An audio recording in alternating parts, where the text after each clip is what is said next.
Evet, başlığı değiştirdim. Herkese merhaba. Syndicate'in yeni bir DLC'si olan The Dreadful Crimes DLC'si ile karşınızdayım. Bu DLC'nin şeyi bu korkunç suçlar. Benim normal ana hikayemde yoktu. Bu indirdiğim Gold Edition'da bu var. Bu arada bu Gold Edition'ı oynarken korsan olarak tabii ki bana XP bonusu verdi, bakın sol altta radarın yanında. Bir iki saat oynadım ben dizi 3'e kadar, dizi 4'e kadar. O yüzden 9 saatten kaç, 1,5 saati gitmiş, 7,5 saati kalmış. Bakalım, bunu ilk kez oynayacağım. Bu da bir DLC'ymiş. Korkunç suçlar diye. The Dreadful Crimes diye geçiyor. Bakalım neymiş, oynayalım. Ha, bu arada omuzumdaki bu elektrik de işte o XP çarpı 2 ya. Onun şeyi herhalde diye düşünüyorum. Başlayalım.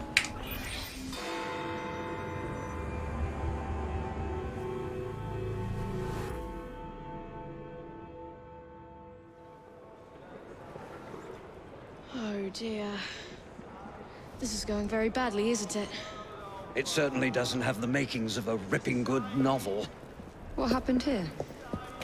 Ah, the charming and delightful Fry twins. Have we met? Mr. Raymond knows everyone.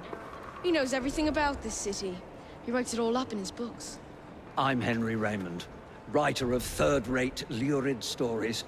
Penny dreadfuls, if you will. And this is little Artie. Mr. Raymond takes real murders and makes them so awfully exciting. The guilty always get caught. There's one Bu unfolding. nasıl bir çocuk lan böyle? Perhaps one of you would like to try your hand in solving it.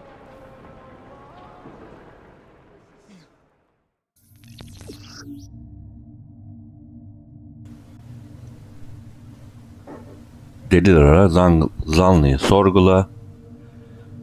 Toplamış olduğun kanıtları F1'den eriş diyor. Şüpheliyi suçla, ödülünü al. Yani bu Syndicate Unity'deki şeylerin aynısına benziyor yani. Haksız suçlama evet aynısı. Yani Syndicate Unity'deki bu görevleri vardı ya. Cinayet görevleri, işte onun aynısını yapmışlar buna. Ya ben de bir şey sandım ya.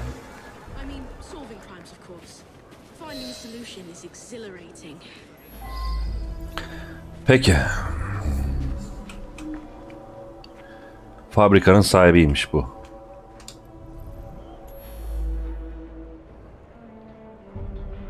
Ne diyor?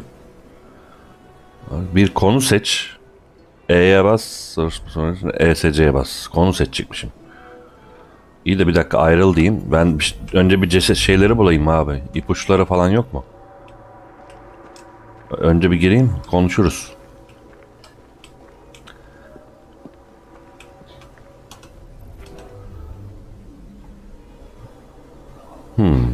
Sadece konuş diyor bu arada. Önce araştırılacak bir şey yok. Konuşalım bakalım. İşçiler diyelim. They're a rough bunch, but someone has to keep the kids in line. I just wish the grown-ups would quit fighting each other.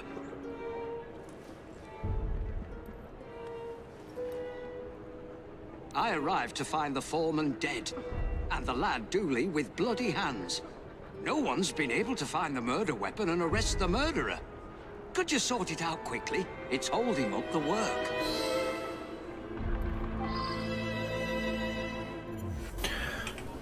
Tamam, şimdi araştır diyor.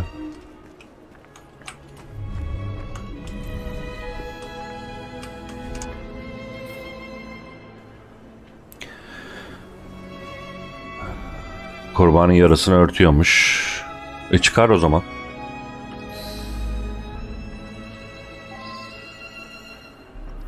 Suçlamaları dikkatli yap. Deliller bul falan filan. Ülkücü suçlar bölümüne gir falan filan.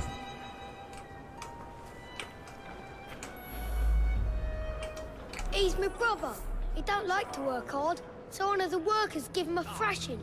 I tried to stop it, and he stops saying bark and starts hitting me. He knocks me to the ground and give me a kick.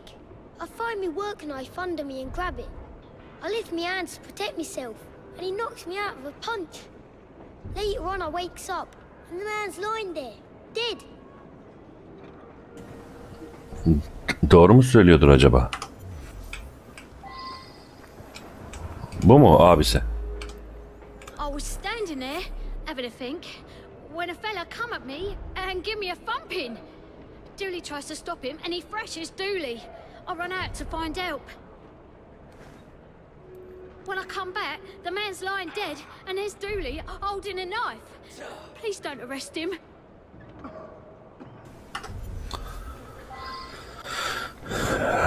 İki delil daha var eksik olan. Onları bulmamız lazım. Bir tanesi burada.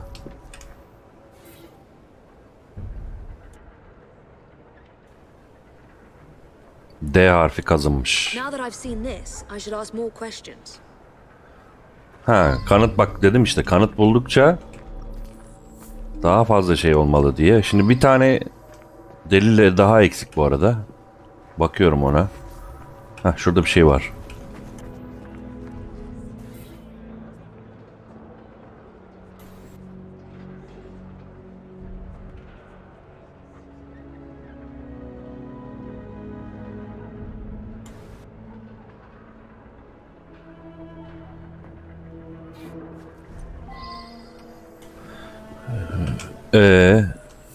Artık her şey tamam. Şu an birini suçlamam lazım. Çocuklarımı suçlayacağım. Dolden'in kardeşi. Şimdi bıçak bunun elindeymiş. Yani çocuk yapmış gibi görünüyor. Şöyle baktığım zaman. Şu an olay bitti çünkü yani başka gezinecek bir yer yok. Ben bunu suçlayacağım. Hani bıçakla ilgili. Daha çok soru sormalıyım dedi. Bir saniye. Ayrıl.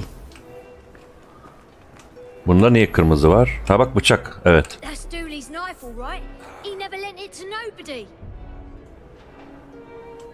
Tamam işte, bu çocuk suçlu o zaman. Bunda mesela var mı? Yok. Evet. Bu çocuk yapmış belli. Yani öyle düşünüyorum. Suçla. Oh, no, not so quickly. You have indeed solved this murder, according to the facts at hand. However, Artie, what advice would you give? I would encourage you to look beyond the obvious, beyond surface appearances. Try again. Use your powers to peer more deeply and see what you can discover. Lan ne gücüm var ki, ben dedektif miyim ya? Bak 5 oldu şimdi de. Ha, bu şeymiş ya. Tamam hani bu hikaye gereği yapmışlar bunu. Adamlara bak ya.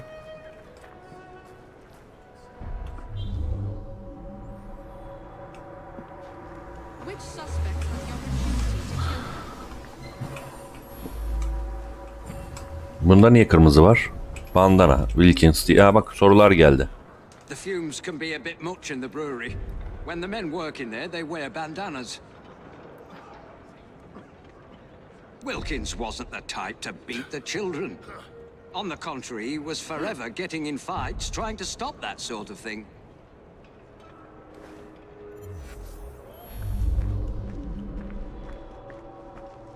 Bu ne? Ayak izi var.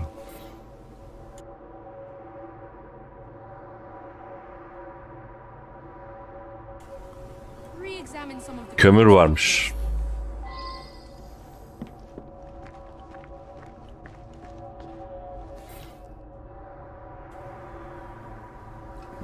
Burada da büyük bot diyor. Yukarıdan saldırılmış diyor. Uzun saldırgan. Şuraya mı çıksam acaba? Neyi değiştirdi peki bu bandana ve şey? Araştırmaya devam et diyor.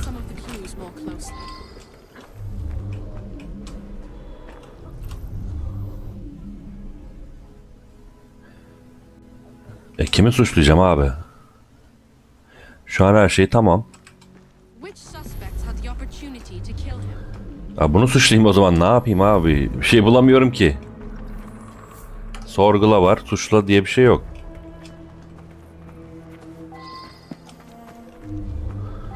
Çocuk da peşimde dolanıp duruyor. Ya sebep bulmaya çalış. Çocuk bana iş öğretiyor ya, deli oldum ya. Yok kardeşim yok, ben anlamadım ya. Gerçekten anlamadım ya. Ben yine bunu suçlayacağım. Ama suçla diye bir şey yok. Sorgula var. Dur bakayım yeni bir şey var mı? Yok. Şunu bir sorgula. Buna da bıçağı. Onu sormuştuk zaten.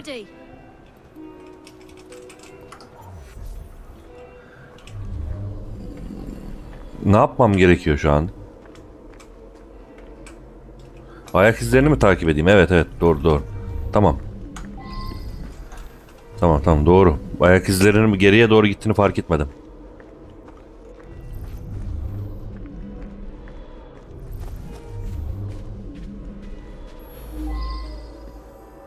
Which suspects had the opportunity to...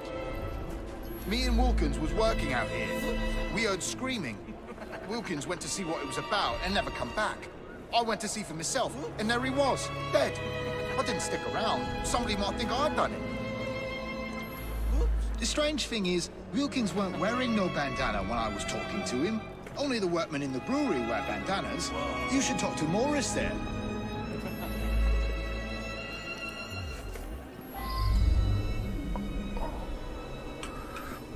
Morris'le konuş diyor.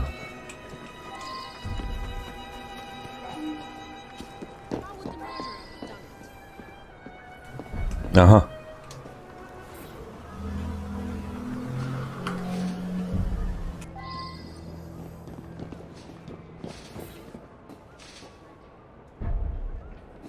I should go back and ask about this.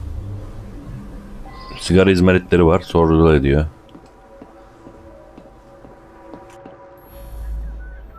I don't much know who smokes here. Maybe Taylor. Cigarette might be his. Well, I was inside the brewery all day. I wear me bandana in there. Man has to, what with all the smells and fumes.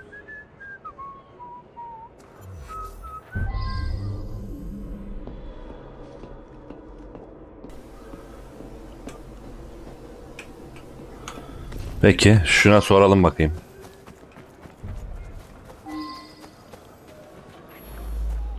I quit smoking months ago.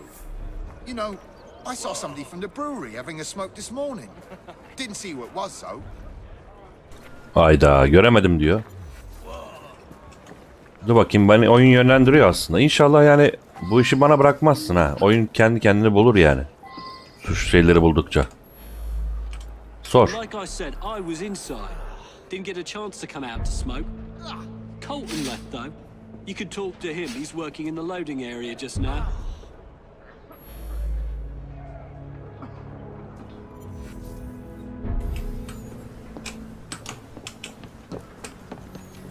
Şurada bir şey daha var.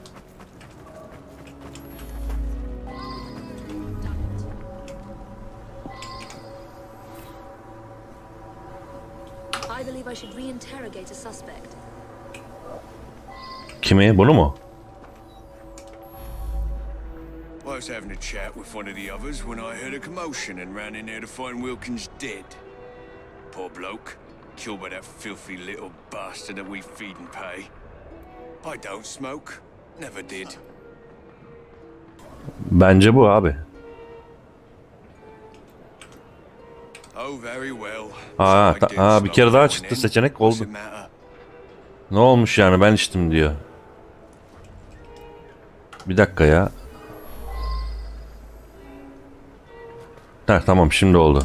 Suçlamada bulun. Suçla abi. I should be foreman here. Wilkins coddled the boys like a mother hen. He come along and stops me giving the boys a beating. Oldu mu? More difficult than it initially appeared. Well done. Tutukladılar. Sağda da açıklaması mı yazıyor?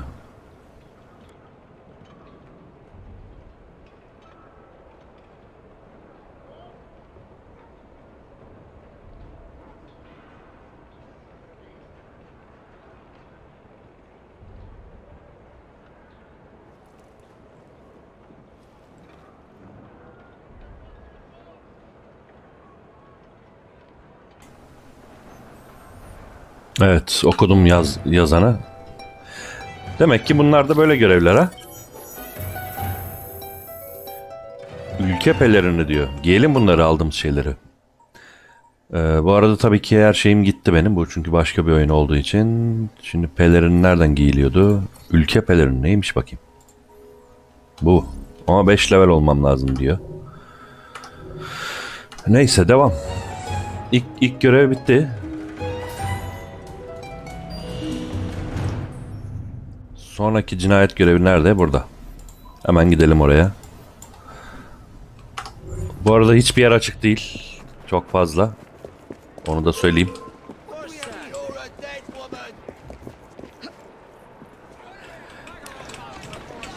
Evet, bu bölümde bu şekilde cinayetleri çözeceğiz. Yani başka bir şey değil. Cinayet çözme görevleri bunlar. Bu DLC'nin özelliği de bu. İşte cinayetleri çözmeye çalışıyorsun. Şimdi ilki çok fazla zorlayıcı değildi. Ama bundan sonrakileri artık benim inisiyatifimde olacağı kesin.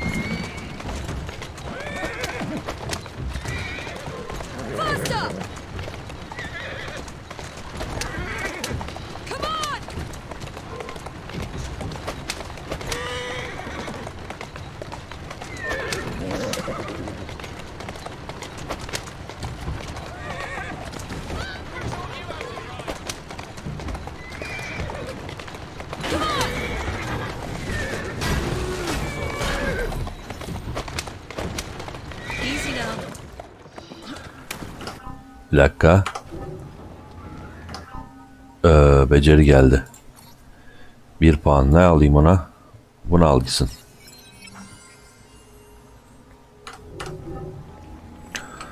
Yine bu çocuk var. Uyuz oldum bu çocuğa. Her şeyi bana öğretip duruyor.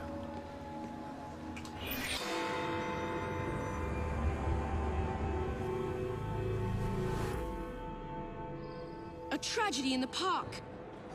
Another chance to sort out a diabolical conundrum. One that I'll turn into a one-a-penny read for Purlock Publishing. Evet, cinayet bölgelerinde kamerayı kapatıyorum ki yazılar görünebilsin diye. Şimdi parkta cinayet olmuş, bakalım. Dedektiflik oyunu ya bu işte. Bir anda dedektiflik oyuna dönüyor. Pekala, bu ceset galiba. Araştıralım. Kimliği üstünde genç bir bayan. Çok kez bıçaklanmış, yaralar saldırganın solak olduğunu gösteriyor.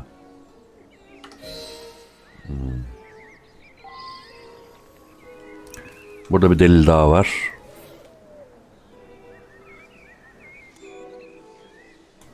Doktor yazılı bir adres var.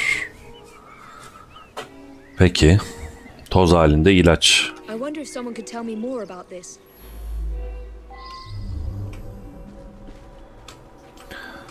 Şurada izler var.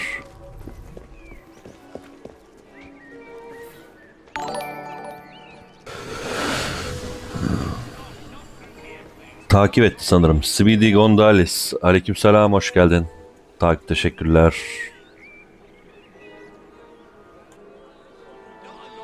Kanlı cinayet aleti. Normal mutfak.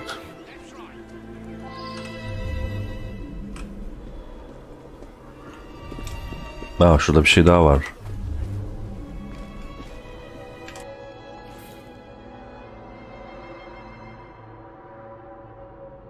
Now that I've seen this, I should ask more questions. Tamam, buradaki bütün delilleri buldum. 2 tane yer belirdi.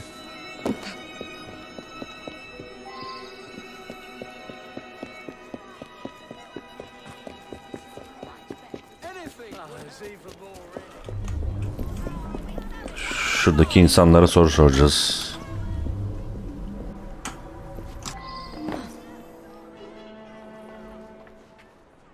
Bir dakika, önce delilleri bulayım varsa. Üst katta deliller var. Neyse, sonra bakarız yine delillere. I'm sorry to hear about her murder. She was a patient here, but increasingly began to stop by socially. So she was meeting Dr. Alton in the park, was she? My understanding was that she was engaged to someone. In any case, the good doctor could do better, in my opinion. Perhaps now he will.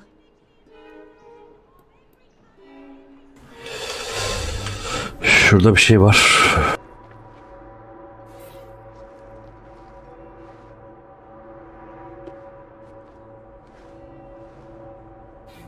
Sağ elle yazılmış bu.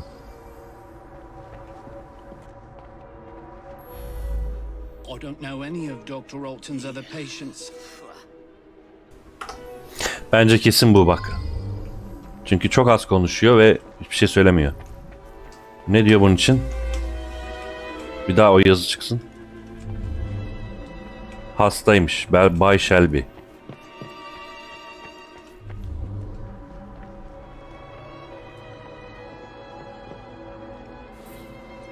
Sağ elini kullanıyor. Bana solak lazımdı.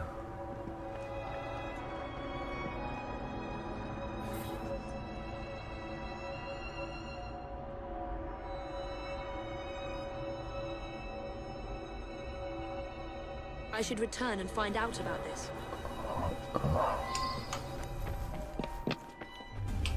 Bak üst katlara bakayım.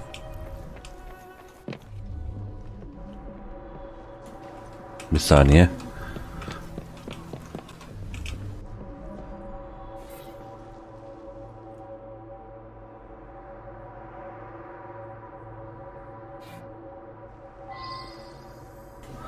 Samimi ilişki diye not düşüldü.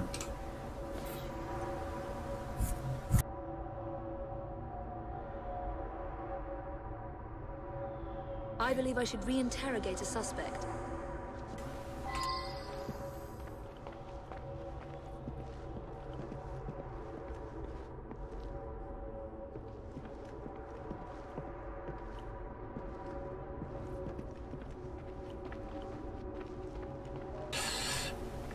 Bilmem ki nasıl getireceksin.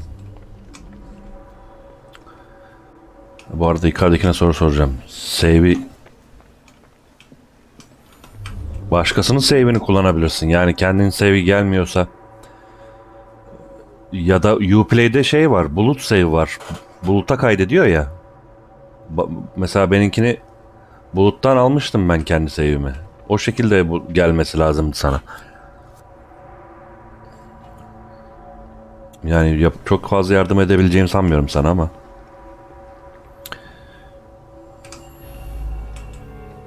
Oh my God, Prudence!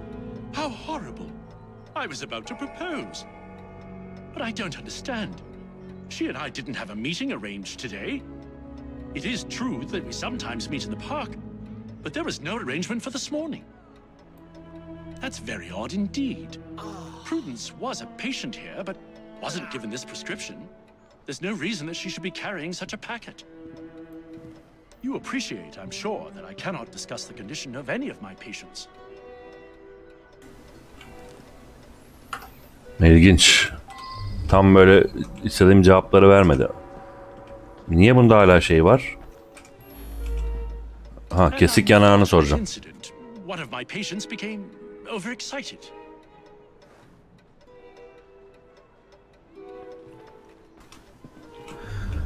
İlginç. Diğer zandılara da bir şeyler sorabiliriz. Birkaç soru daha.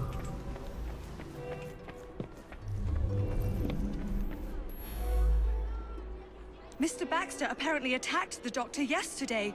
It was after hours, but the doctor did have a cut on his cheek. Poor man. Dr. Alton makes house calls to see him. Baxter doesn't come into the office. I make up the prescriptions and he picks them up at noon when I'm away at lunch. Bulut save'ine bakamazsın. Bulut save'i otomatik kendisi indiriyor. Yani nasıl anlatayım? Bir oyunu kurduğun zaman daha önce oynamışsan oyunun save'i buluttan kendisi oyun geliyor. Ama bunun için Uplay'den bulut save'ini açman gerekiyor. Onun dışında başka türlü save'ini kurtaramazsın. Gitmiştir yani. Ama tabii bulut save'in varsa bütün bunlar söyledi. Muhtemelen yoktur diye düşünüyorum. I'm quite angry actually. I was having such terrific results. I felt like a new man. Much more vigorous and outgoing. But the doctor has ended the prescription altogether for no reason.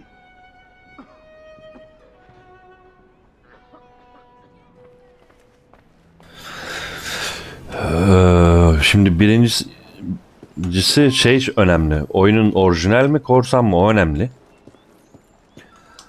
Korsan save ile orijinal save'i birleştiremiyorsun. İkisi ayrı şeyler. Muhtemelen orijinaldir. Onu söylediğine göre. Oyun orijinal olduğuna göre yani internetten save bulmak da zor. Hani başkalarının save'ini. Kendi save'im gitmiş diyorsun.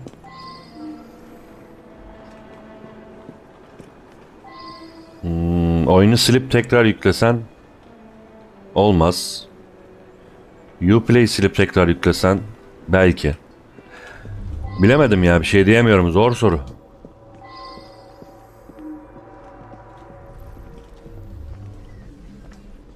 Bu niye yanıyor burası ya? Delil var üst katta. Önce bir üst kata bir çıkacağım.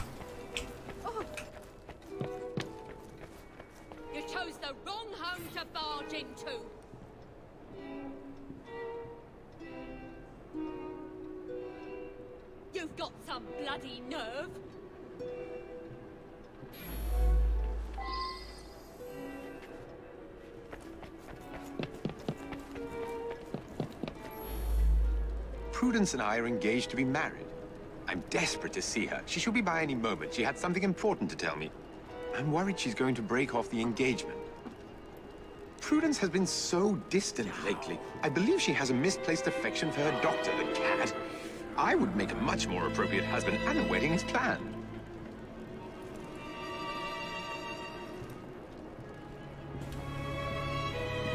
Sağ elini kaşıyor.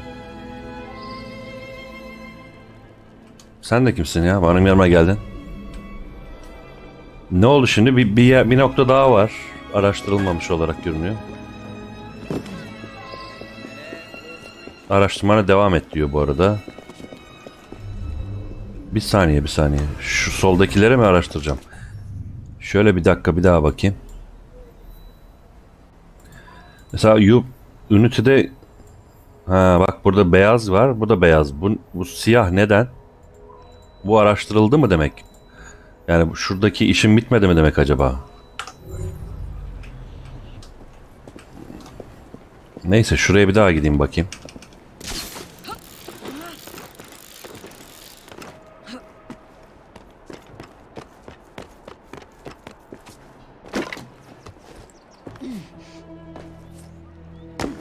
Görevler yani. Bu dedektif oynadı ki Assassin's Creed bu ya. Bak burada da yapmışım ama nedense şey olmuyor. Suçlamam mı lazım bunlardan birini? Anlamadım ki. Suçla diye bir seçenek yok şu an henüz. Ama bu neden gri? Bu neden beyaz? Yani bu burada işimin bittiği anlamına mı geliyor? Neyse, şuraya gideyim. Buraya hiç gitmedim sanırım. Bulut save açıksa ve gelmemişse yapacağım bir şey yok. Yani gelmesi gerekiyor. Otomatik geliyor çünkü. Buluttan kendisi yüklüyor yani oyunu. Oyunu kurduğun zaman mesela benim bu böyle olmuştu. Bu oyunu ilk kurduğumda benim save'im bir baktım gelmişti. Önceki save'im.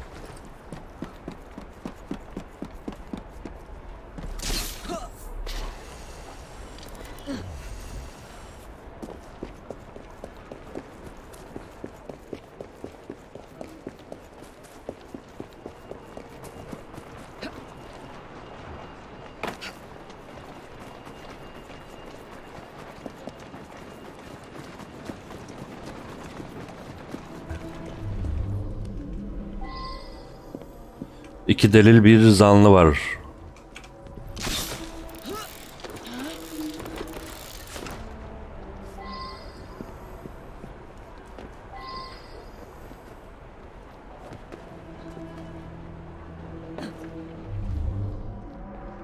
Birincisi burada.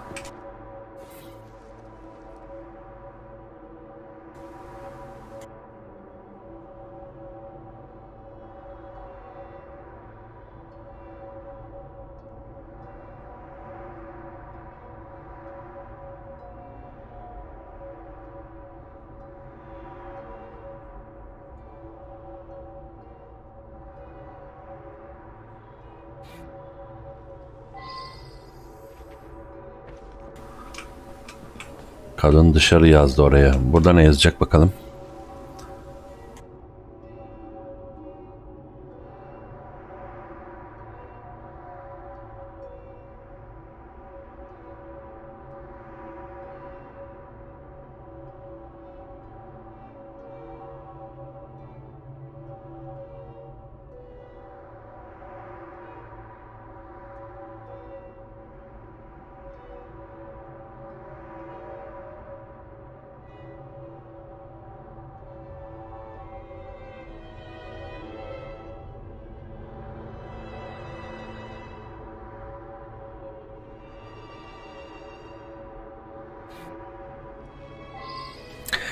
Gilbert'ta nişan bozma, Trevor ile coşkulu bir gece diye ipuçları geldi.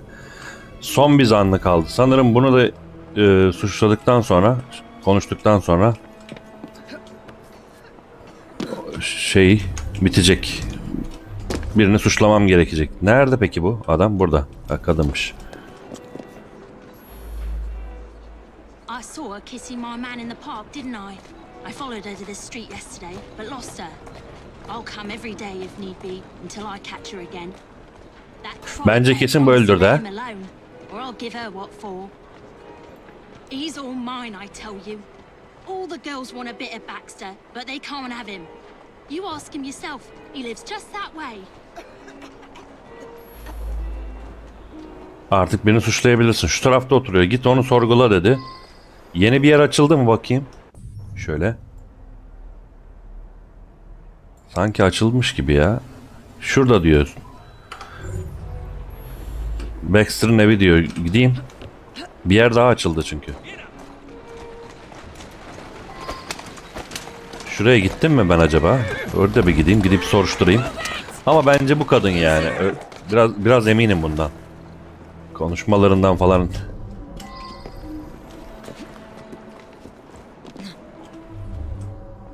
Evet, buraya hiç gelmemişiz.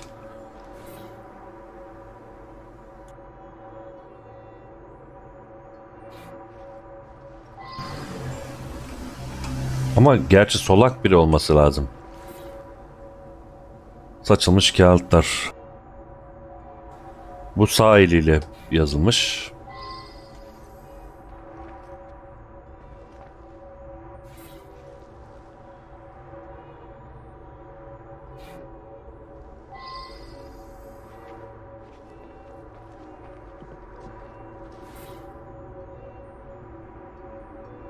Bir nokta bir namına kan var diyor. Tamam, bu solak hayatını söndüreceğim bilmem ne.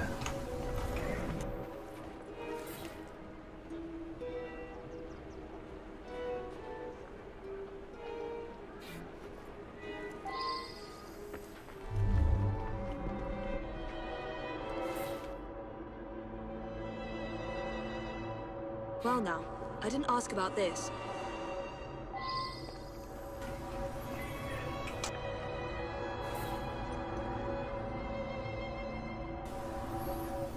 Evet, suçlunun yeri burada. Baxter'ın evi diyor. Baxter diye biri mi suçlayacağım? Pekala, suçlu kim? Artık söylemem lazım birine. Hepsine baktık. Gilbert'in evi, park, Prudence'in evi, bilmem ne.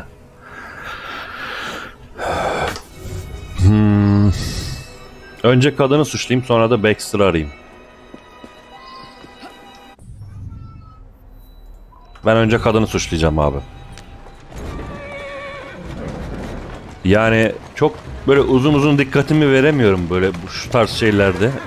Yani bunun için vaktim yok gerçekten. Ama bu da vakit isteyen bir şey.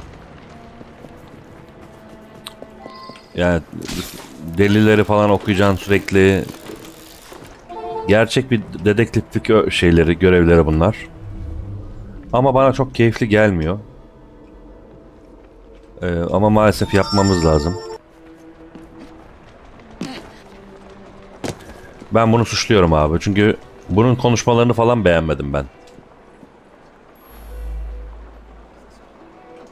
Bir dakika ya. mine, I tell you. All the girls want a bit of Baxter, but they can't have him. You ask him yourself. He lives just that way.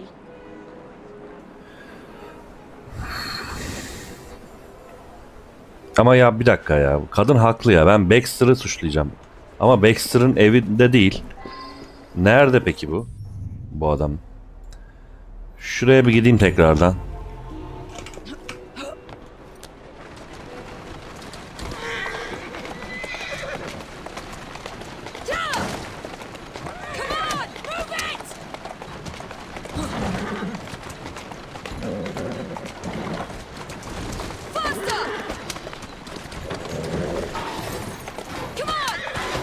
Evet, burada yeni sorular çıkmış bu arada bakın. Sol altta radarda görünüyor. Bu adamda yeni sorular sorulabiliyor.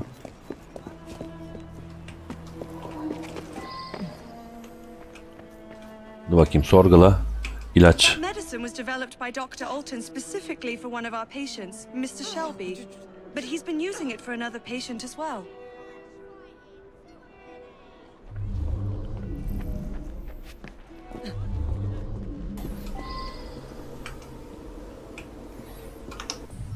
Burada da biri var, bir şey var.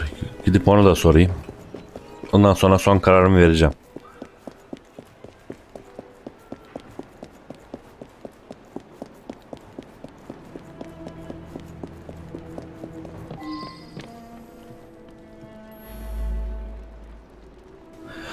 Ben bundan şüpheleniyorum. Gilbert miydi bu?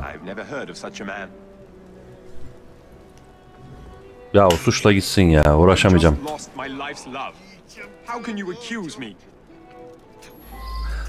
Değil tabii ki. En azından görmüş oldu.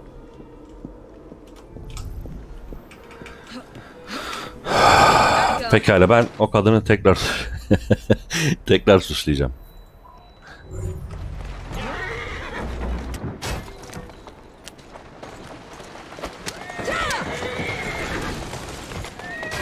Ya galiba bunu sanırım solak biri yaptı. Ama hangisini sol elle bir şey yaptığını nasıl anlayacağım bilemedim.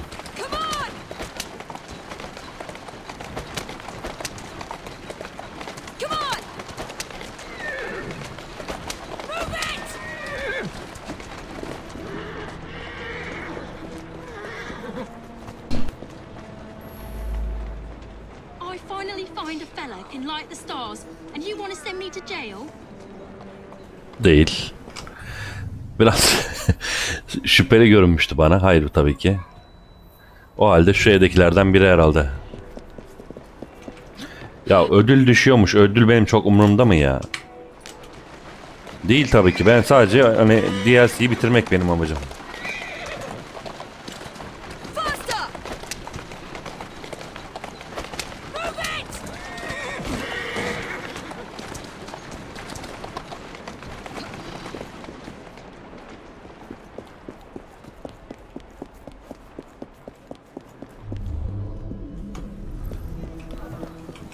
Pekala, bu adama değil.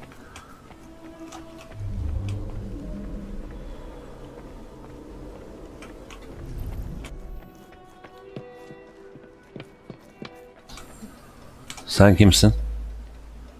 Trevor. Suçla gitsin abi. Bak evet, buldum. He seduced the innocent Prudence and then killed her to prevent us from marrying. It's too horrible. I knew something was amiss with the medical powder, but didn't understand until you found those papers. Well done. Çocuk tebrik ediyor. Burada da olayı anlatıyor. Sağ tarafta.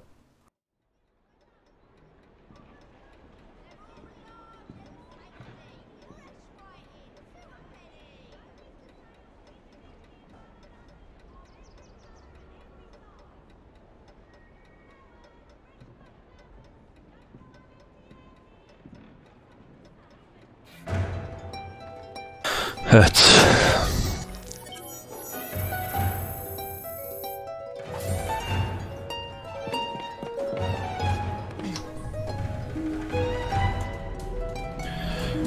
Sıradaki nerede? Burada. Bu arada çoğu yeri açmadığım için, belli başlı yerleri açtığım için her tarafa gidemiyorum. Şimdi sırada 3. görev var. Sanırım kaç tane vardı bundan ya? Ona da bir bakayım kaç tane olduğuna.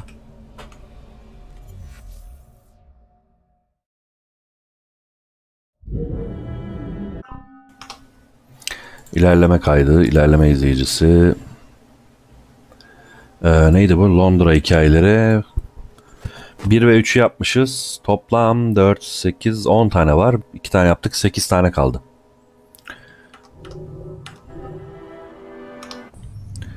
Sekiz tane var. Bir tanesi şurada.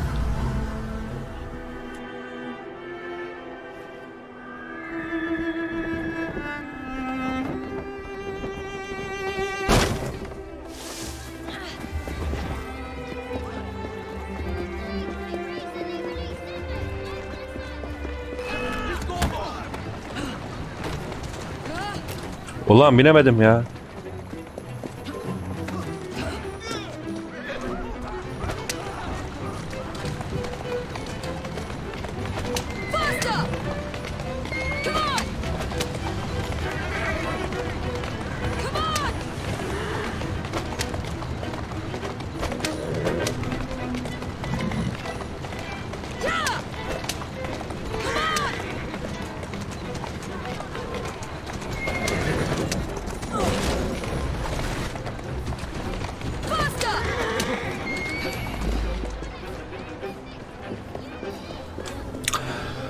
Ölüm albayın peşinde. Hangi merminin hedefi bulup eski albayı öldürdüğünü bul.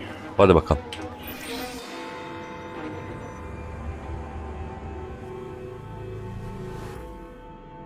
There you are. This could be interesting. There's no shortage of firearms in this neighborhood. I suspect the solution will turn on geometry, timing, and human nature. There may be a penny dreadful in it. Look into it, won't you?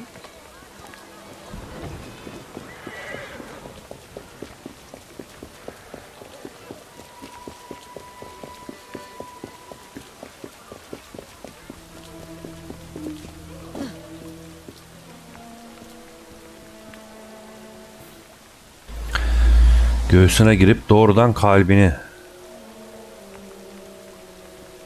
Göğsünden girmiş, kalbinden çıkmış.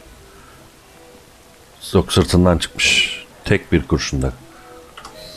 Peki. Önce ipuçlarına bakacağım. Bu nedir? Beyaz bir tüy. Tüyü soruşturacağız. Şurada bir şey daha var.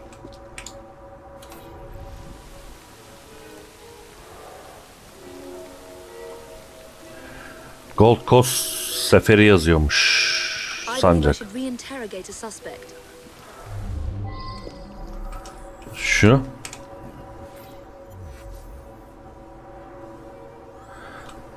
Merminin yönünü belirtecek şekilde.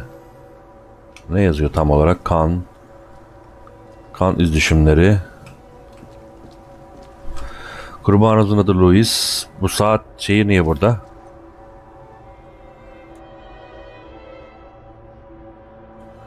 ...12 sayısının tam altında sekizgen şeklinde bir kurşun görülüyor.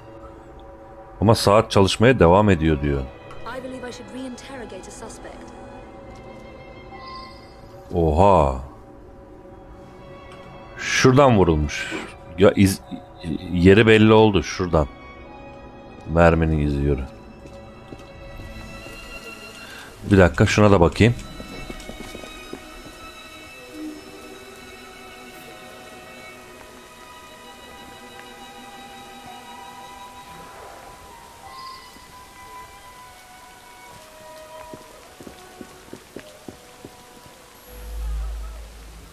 Saat. That's a new one. It could have already been there when I arrived at noon. Or maybe it was the second shot I had. He was a good man. Very honorable. I'm proud to have served under Colonel Prescott in the 11th Foot Gold Coast, Africa. Prescott put that up in memory of the time he led a sortie across the Pra River to outflank Ashanti warriors. Things turned out badly that day. Horrific. We lost several of our comrades. Prescott wanted us to remember them. I was on my way here. Heard 2 shots I did, right at the stroke of noon. Ne diyor? Tam öğlenliğini vururken diyor. Ama saat çalışıyor diyor. Bak 12'nin altında delik var, görülüyor burada. Mermi gelmiş. From what I can gather, Prescott was shot almost exactly at 12 o'clock noon. When Colonel Prescott retired from the army, he used his connections and started this munitions factory. He wanted the men that served with him to have work when they left the army. Apparently they put the clock there while doing some repairs. It still runs, I notice. The young lads across the street were fooling with a pistol they'd found. A bullet must have gone astray through the wooden fence. Hit Mr. Prescott smack in the chest. Bloody unlucky for all concerned.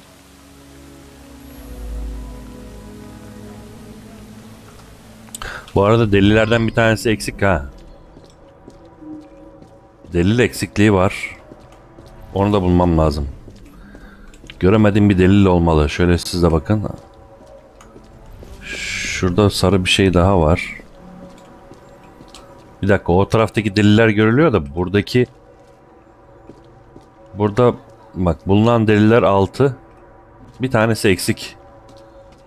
Ama hangisi? Ha, burada. Banka da gelmiş bu arada. Altıgen bir mermi açtığı delik. Delikte kan var. Tamamdır burası. Şimdi şu noktaya doğru odaklanıyoruz.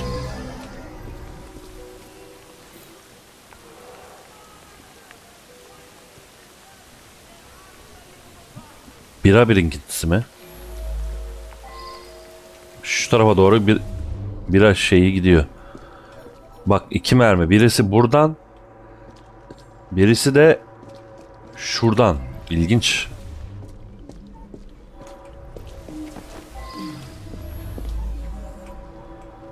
Şu nedir?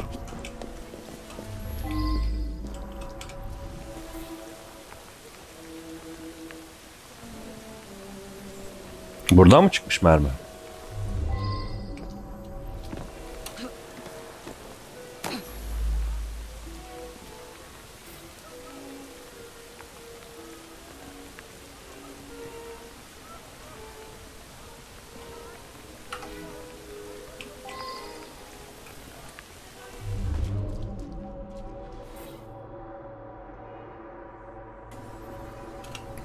Allah Allah. Çocuklar vurmuş ha? Ve çocuklarla konuşacağız yine. Yani çocukları suçlamak da yani böyle bir şeyde yanlış olur.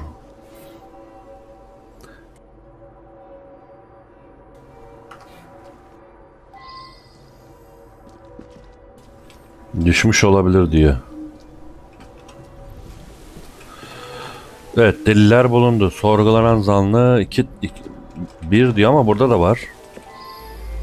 Him and me like to insult each other. I was a lieutenant under his command in Africa. I love the army. No one questions you when you wear a uniform.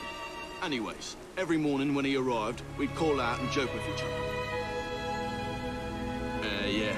Well, Prescott led a flanking sortie that went wrong. Lots of casualties. Some men called the colonel a coward, but it were really just bad luck. Anyway, he resigned. To make amends, he offered work at his factory whenever one of us left the army.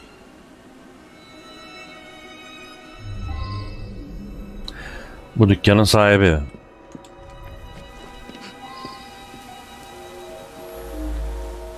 We stood right there on a mark and shot the target. I went to shoot, but there was a loud bang. I was surprised and missed the target completely. It wasn't me who killed the man. I'm no murderer. We found a revolver underneath the lumberyard window. Don't know where it came from.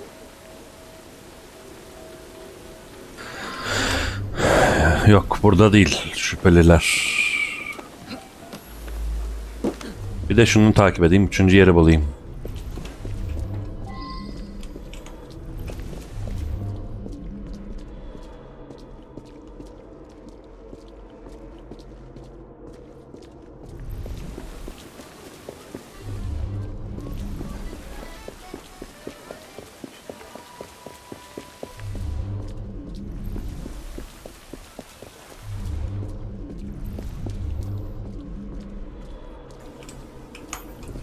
Şuraya gir. Evet, burası.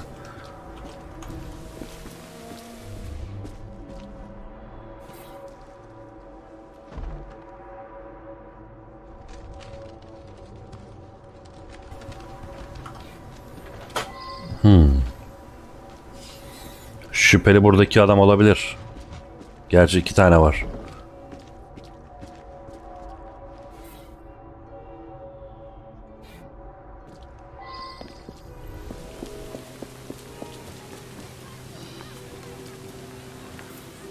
O ne be? Kaz ölmüş.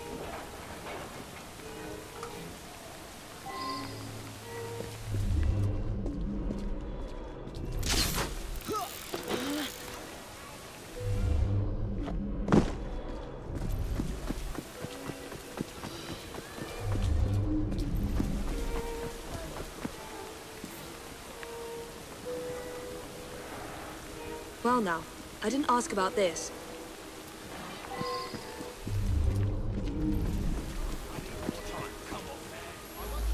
Saw him each morning as I drove by. Seemed like a good sort. We lost the entire barrel of beer, damn it. I heard 2 loud bangs, but thought nothing of it.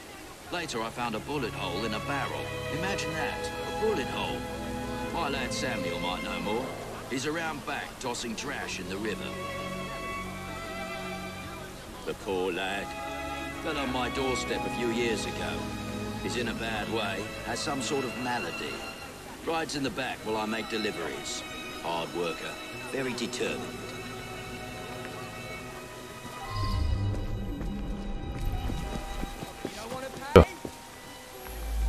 I just drop off beer. Don't pay much attention to people along the way. There was an hole in a barrel. I've got no explanation for that. That's for some sickness I picked up a while ago. Can't remember the name of it.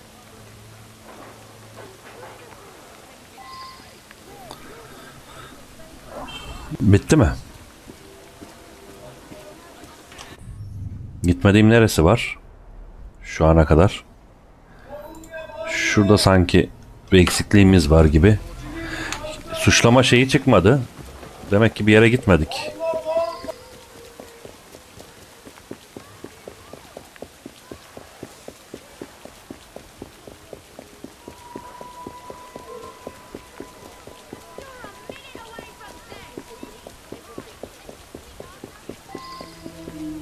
Ne eksik burada? Sorgulamışım işte.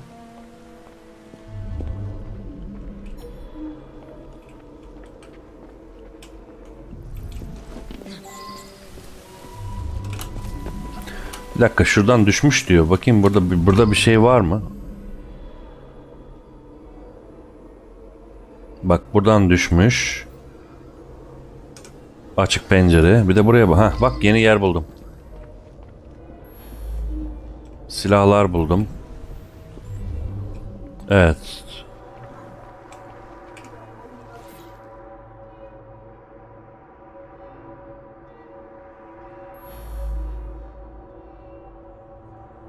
Aa, bak Gold Coast. I wonder if someone could tell me more about this.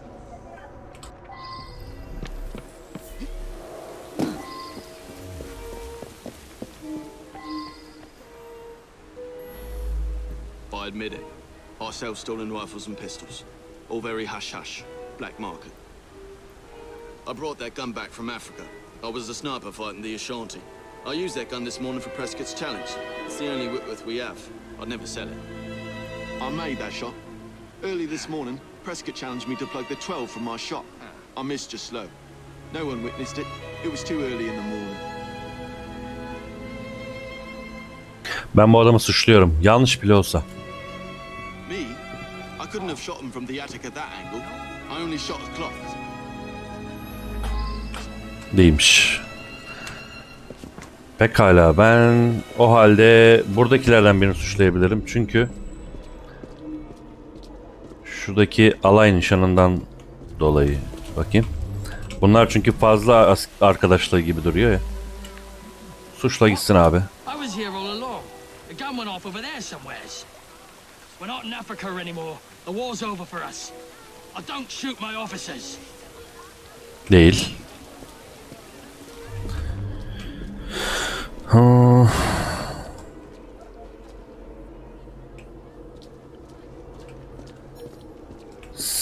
Sanırım şuradakilerden birini suçlayacağım.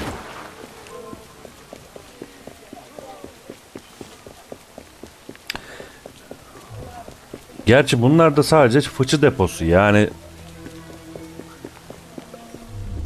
bu adam teslimat arabasının şoförü, bu da dağıtımcı. Yani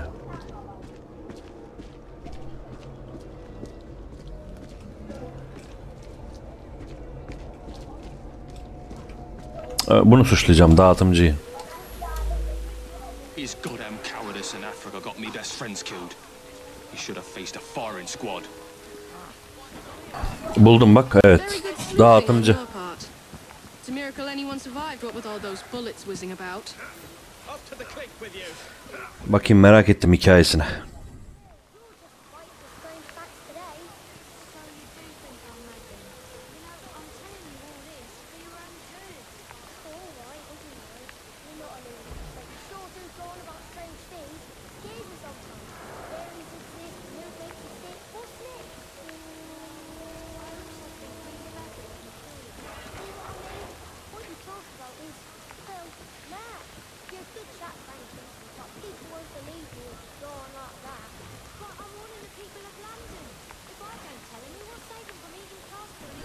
İlginçmiş. Bak ben de böyle düşündüm, evet. Biri arabasından vurulmuş gibi düşündüm yani. O oradan değil yani. Evet, güzeldi bu. Hoşuma gitti yani.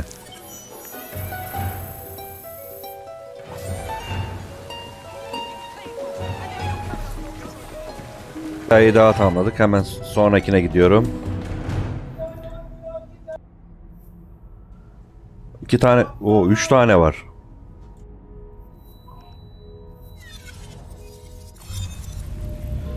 En yakına gidelim oradan.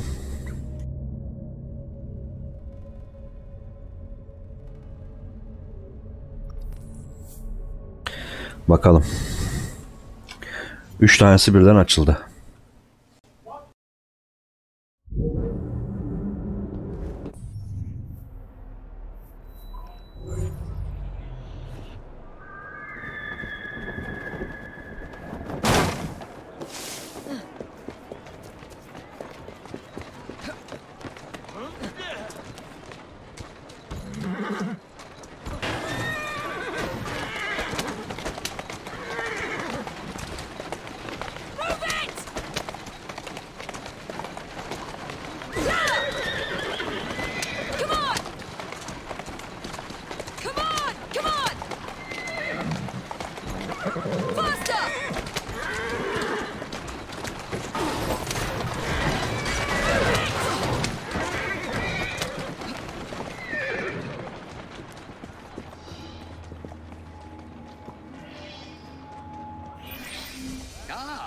This is one that's most promising. An important detective is missing. Skullduggery is surely afoot. Solve it, and I'll write it up quick as you please.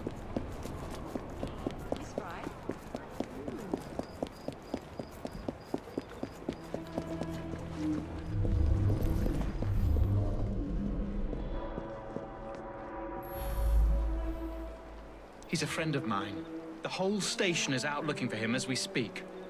Ironically, he came here on an investigation himself. Seems several people have gone missing in this part of town.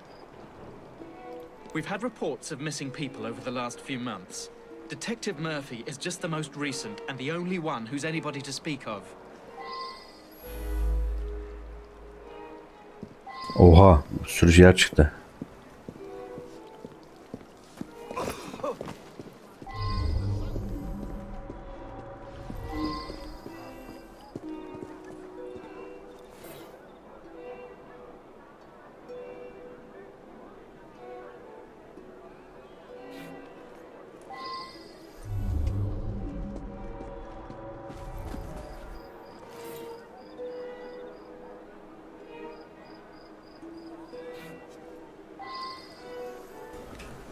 Bir sanki elbiselerini çıkarmış bir şey yaptıktan sonra. Onun gibi bir şeye benziyor bu.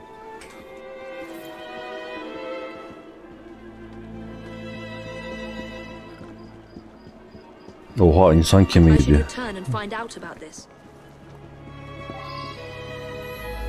I saw him going into the barber shop when I was on my way to work. In this kind of neighborhood, people come and go.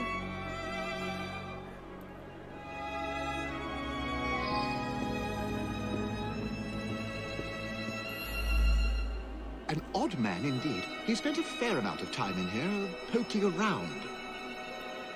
Some people around town just seem to vanish. It is mysterious. George delivers that to us. It's amazing. The flowers just grow and grow. Sweet boy.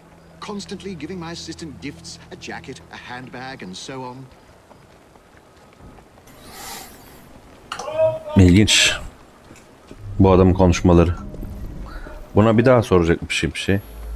George. He's my sweetheart. I think he plans to propose marriage soon. Maybe even today. Ne oluyor? Orada biri geğiriyor, bir şeyler oluyor. Neyse, berber ve deri dükkanına da gidelim.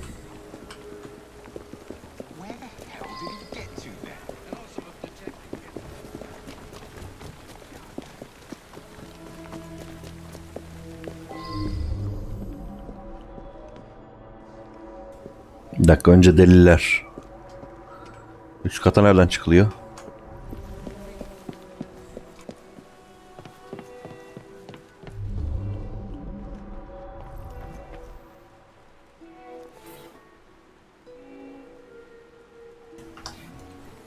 Bak, olay mahallindeki şeylerden biri var.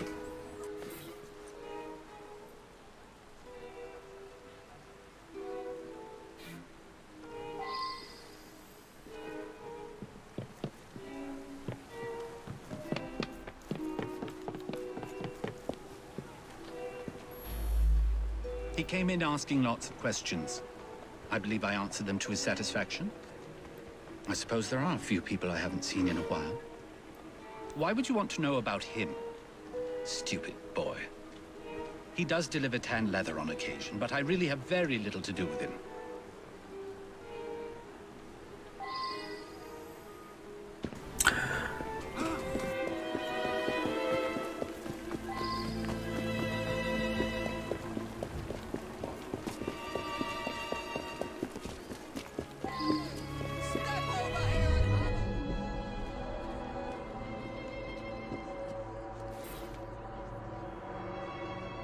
I should go back and ask about this.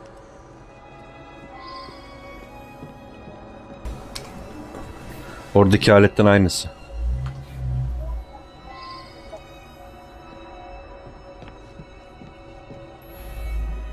Yeah, I gave him a trim.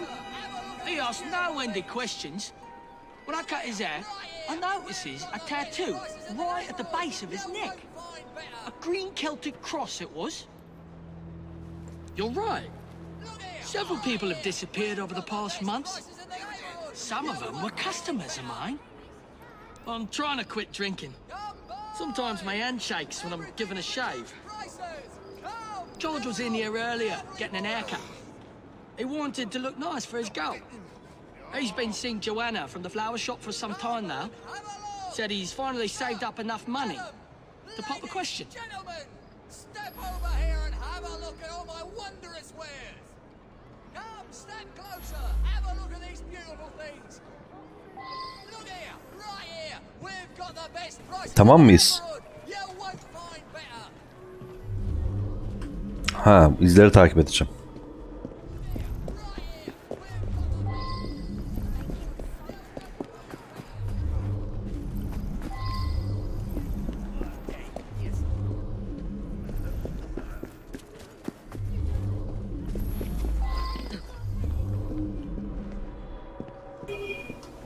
Ha, buraya mı getirdi ben?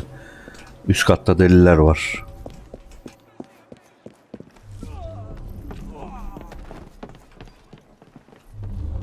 O ses neydi öyle?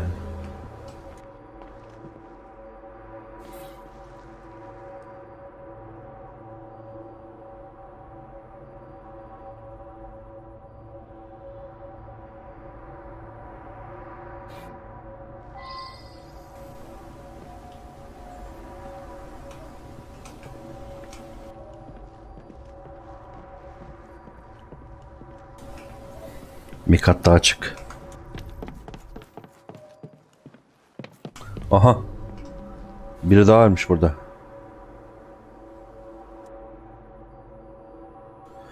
Elmas şeklinde.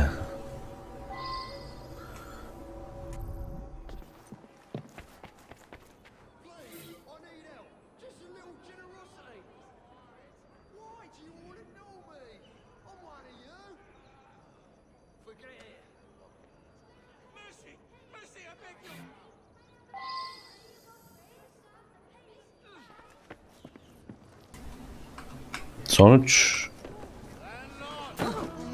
birini suçlayabiliyor muyuz artık? Araştırmaya devam et diyor.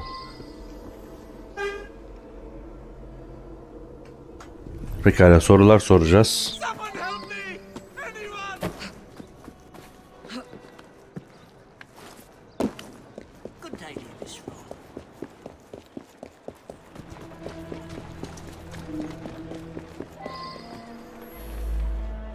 In there asking about missing people. Bought a meat pie, he did.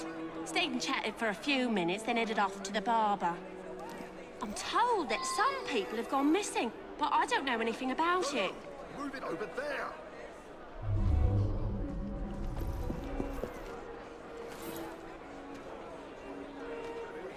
That's unusual. Tuhaf. Bu kadın şüpheli ha. Dur bir dakika, bir tane daha var. Heh, şurada.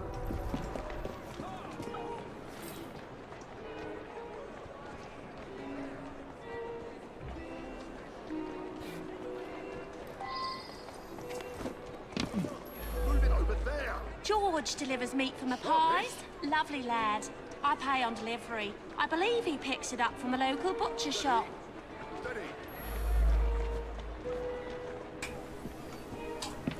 Kasap dükkanı. Yine kesin kasap suçludur ha. Genelde öyle oluyor. You mean the annoying bloke nosing around? I told him to sod off. I pride myself on the quality of the beef I sell. Somebody's selling cheap around here, though. My sales have dropped off. George? I don't know any George.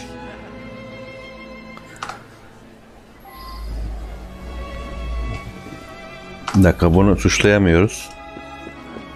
Şurada biri daha var. Tekrar sorgulamam. George, I hoped he'd stop by. I want to see his new haircut. He must be at his house. Oh, I do hope he proposes soon.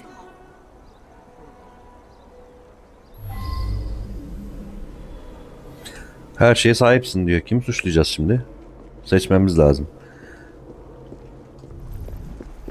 Ben kasaptan başlıyorum suçlamaya abi.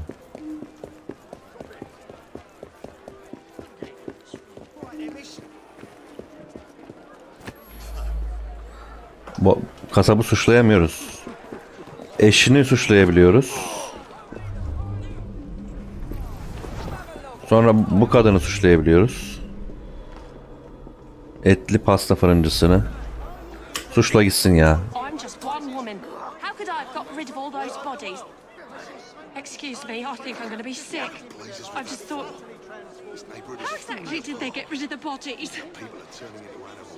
Değil. Kim olabilir? Yani bu kadına berber deri dükkanı. Burada kim vardı?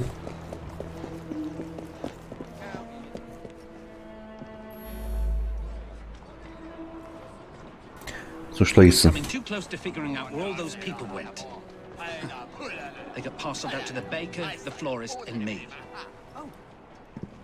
Buldum. Derici. Cleverly puzzled that one out. Very unpleasant. Perfect for one of Mr. Raymond's penny dresses. You are not fit. Now that you've shown your What is the meaning of this staff?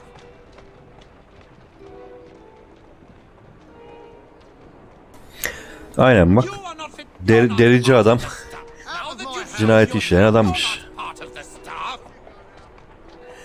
Sonuçta bu gübrelerin içinde değil mi insan kemiği var diyordu. Demek ki bu şekilde insanları doğuruyormuş.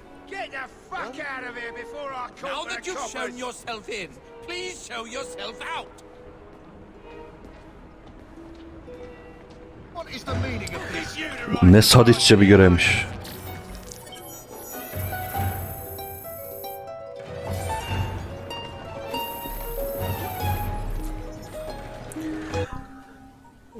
Bu arada buradaki karakterimiz hala 3 level. Bunu da bir geliştireyim bari. 4 olsun.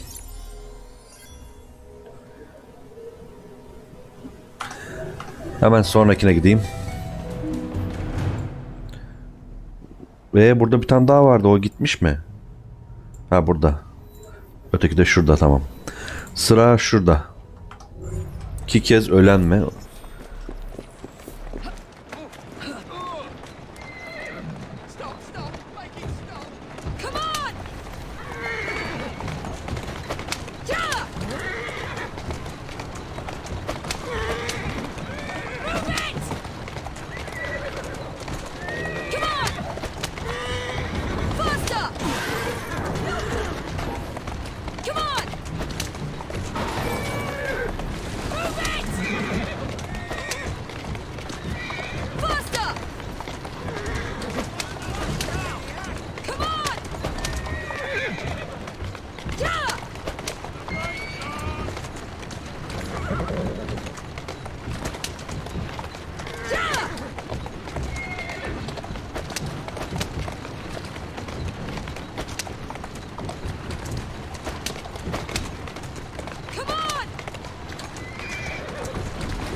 Ya ne var ya, ne var, al.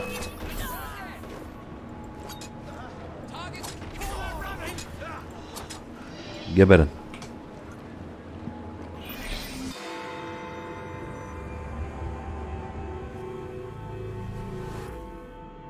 Here's an especially exciting one.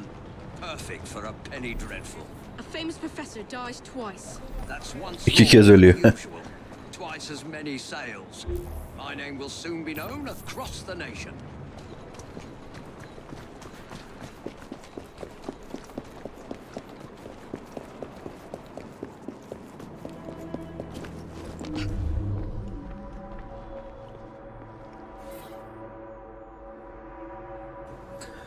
Tamam, ceset burada.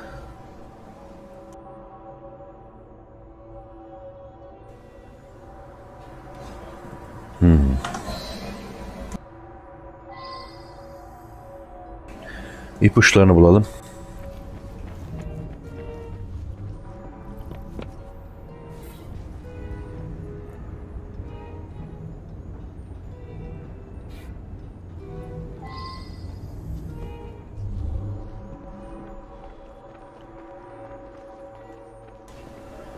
Üst katta var mı bir şey? Var.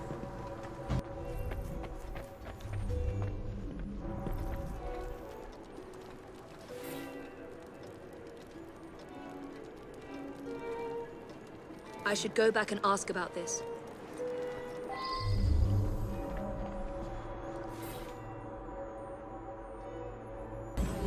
Farklı örümcek. Afrikalı gizli örümcek. Zehirli.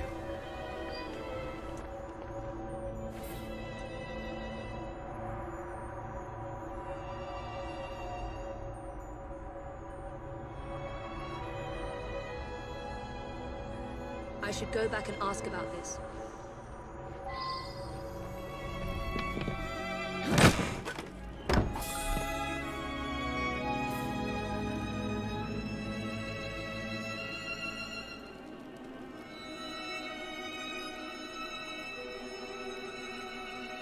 Well now, I didn't ask about this.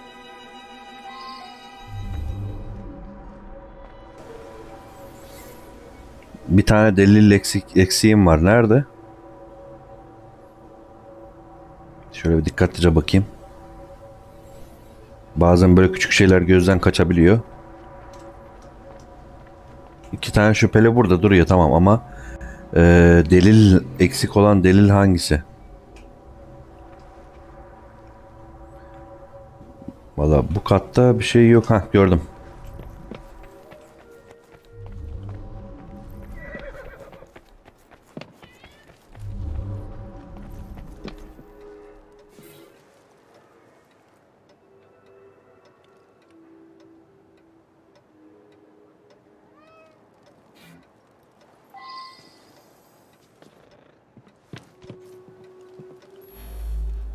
It's unthinkable. Such a great man. We were still in mourning from the burial. He was buried yesterday in the family plot. This is no time to talk about the will. It is true that my father and my fiancée didn't get on, but I'm confident that once he got to know her as a daughter-in-law, they would have become friends. My father was an eminent anthropologist and something of an explorer. He made his name by investigating the practices of a small village in the Congo. His colleagues at the university often sent him trinkets from abroad.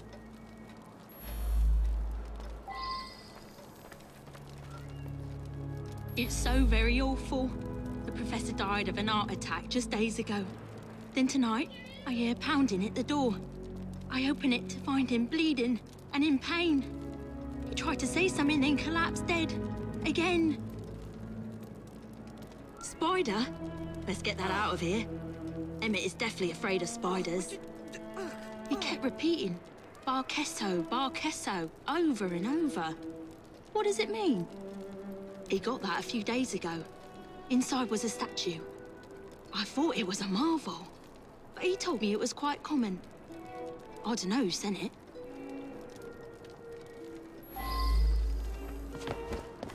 Gidelim bakalım, mezarlık ve üniversite. Çok mu uzaklar?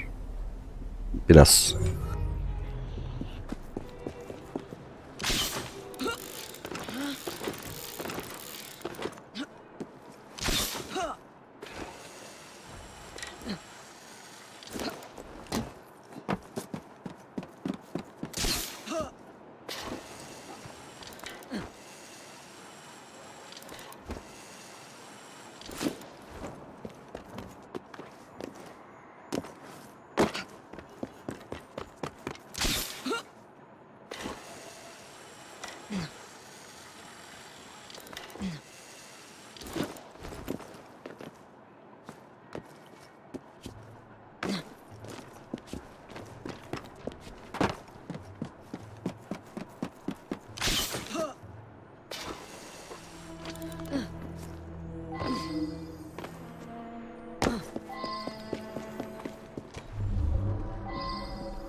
Mezarlık ile uyuşuyor. Mezarlığa gitmeden nasıl? Herhalde yazdıklarıyla. Aha.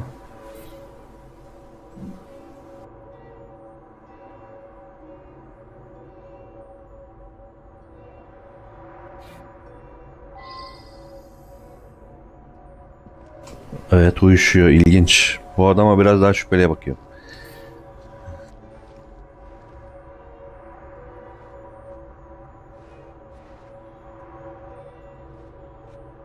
Well now, I didn't ask about this.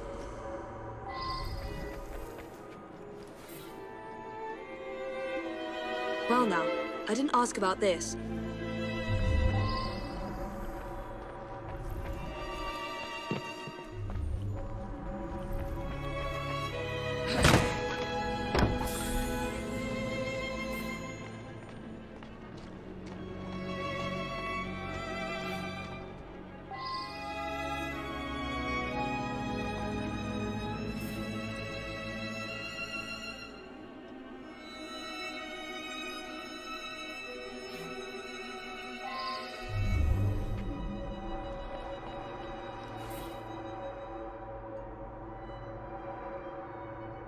I should return and find out about this.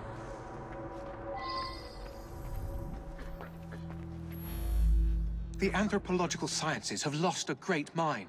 He revolutionized the field. It is my fond hope that I may inherit his mantle. Which one is that? Sorry, difficult to read. I've lost my spectacles somewhere. I recently traveled to Africa in order to continue studies on the indigenous tribe Professor Bing discovered some time ago.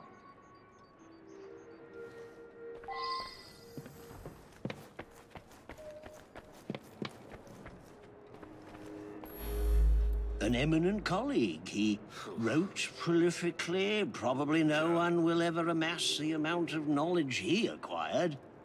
I'm most vexed about that. A rare specimen of the sort I've been studying for years. It escaped a few days ago, no doubt due to that scatterbrained assistant Virginia. My thesis subject.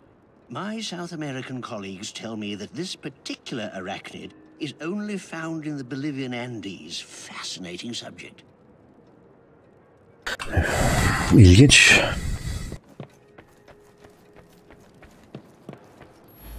A lovely man, and quite wealthy. I only wish he had lived to bless my alliance with his son. I'm sorry to hear about that. Do you know whether that change was actually made? I hoped you wouldn't find that. I'm afraid several of the faculty purchase cadavers for research purposes. It's a fact of university life.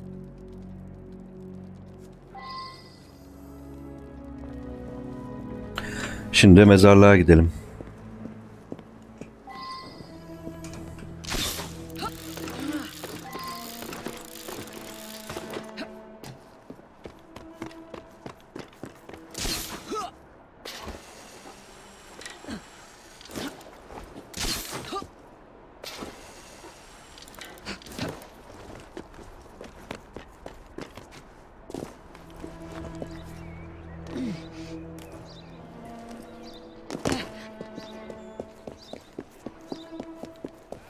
Bir ilgisi var kesin. Kaç ipucu var? 4.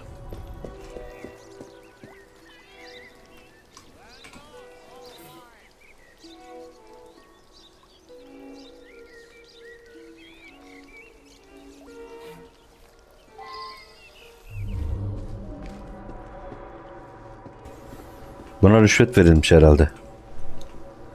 Anladığım kadarıyla. Başka ne var? Şu var.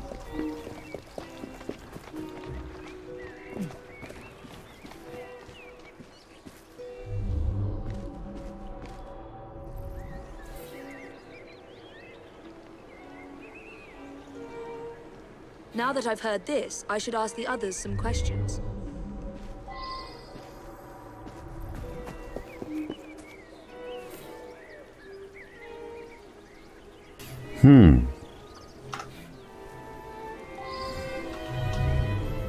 Bir tane delilim eksik şu an. Şöyle yavaştan bakayım bir daha. Şurada.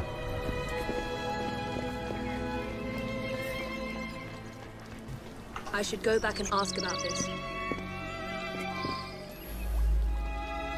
He showed up again. First time that's happened in 35 years of grave digging. I saw the son lock the tomb myself. Body snatching? That's an insult. I'd be in the slammer quick as that if I got caught. So I sell a body or two on the side. A man's gotta eat, ain't he? I broke the lock and left him on a barrow just behind his tomb. It was dark, couldn't really see. But some fella come by and carted the old professor off. It's muddy back there. You can nightly still see the tracks. It's plain that 7 guineas is a lot for a bloke like me. I'm careful with me pennies and save for a rainy day. İzleri görebilirsin diyor. Bir nokta daha bulacağız. İşte izler burada. Çamurlu izler. Şöyle sağ tarafa doğru gidiyor.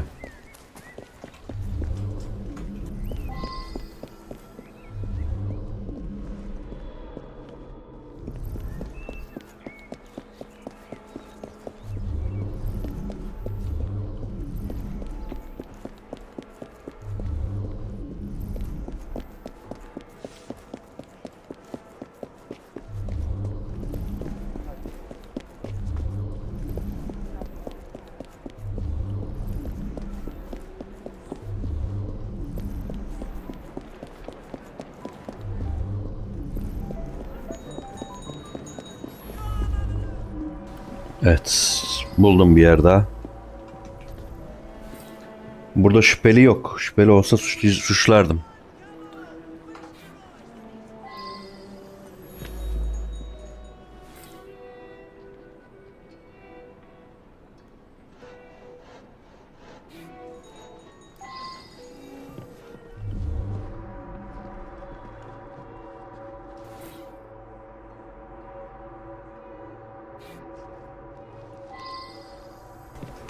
Ayin mi?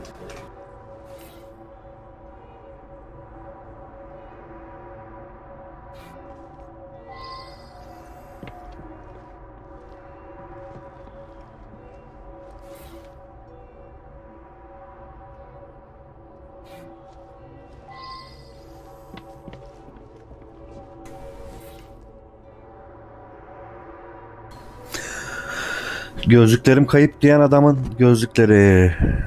Kesin o. Kırık gözlükler kimin? Bence o adamın. O neredeydi? Üniversitedeydi.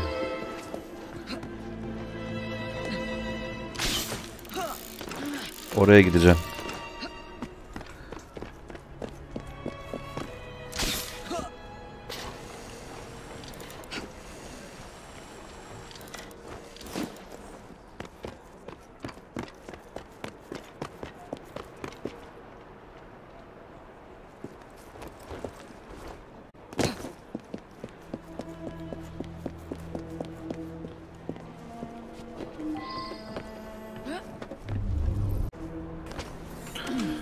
Evet, yine geldim.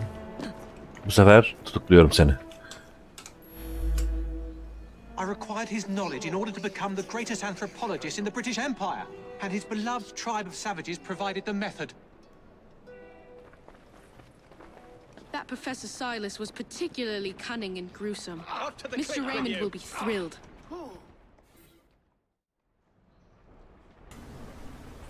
Evet, gizemi okuyalım.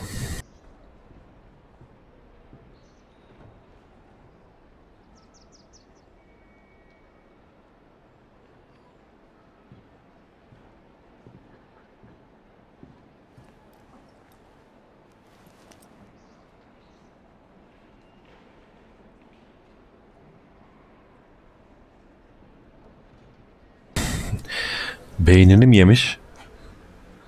Manyaklara bak ya.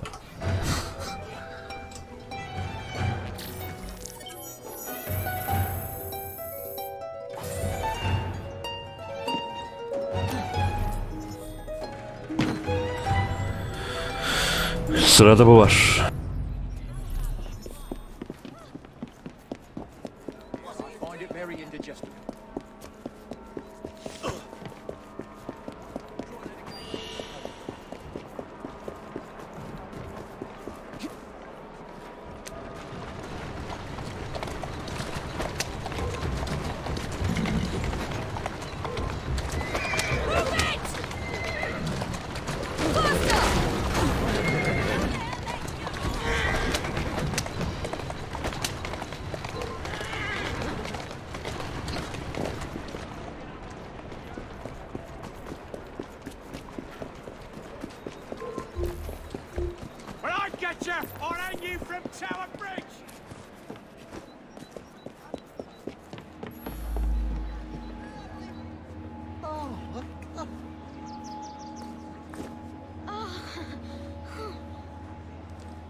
My write-up of that last crime was so ingenious that Purlock Publishing tossed me quite a tidy sum. I believe this next one will do even better. It's baffling. The room was locked. How did the murderer get in and out? Evet, kilitli odanın şeyini araştıracağız ha. Pencereden girmiştir mantıken benim gibi. İşte buradan. Pencere yok muydu burada? Bir tane var. Neyse araştıralım. Boğuşma izi yok, yara yok.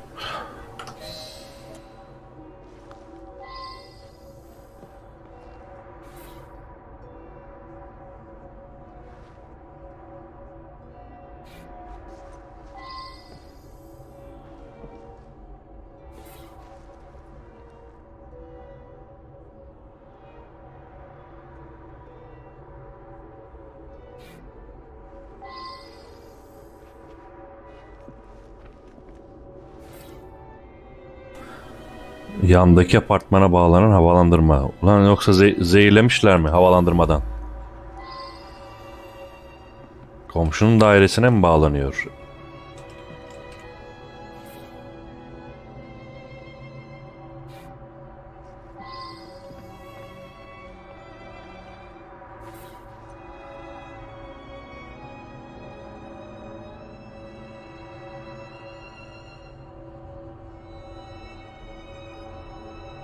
I believe I should reinterrogate a suspect.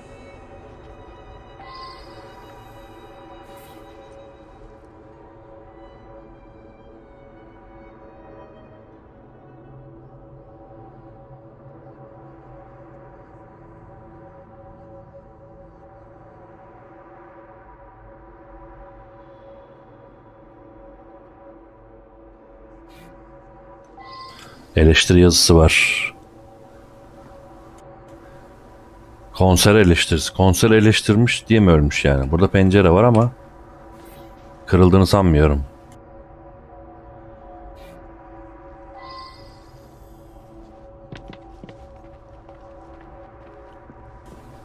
İki delil de yanda var.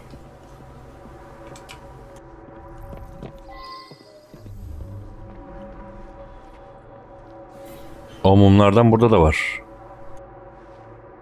Well now, I didn't ask about this.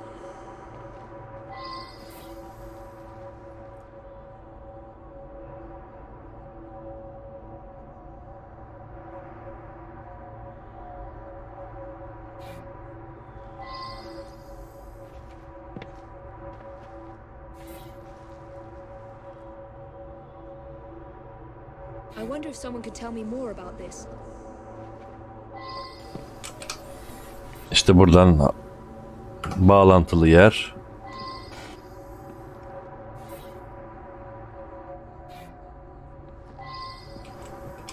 Bir delil daha var. Nerede? Bir dakika, orada kapıya bak, anahtar var. Bodrum yazıyor diyor. Tamam. Öteki odadaki delillerden bir tanesine de bakacağım. Kapıya bakacağım.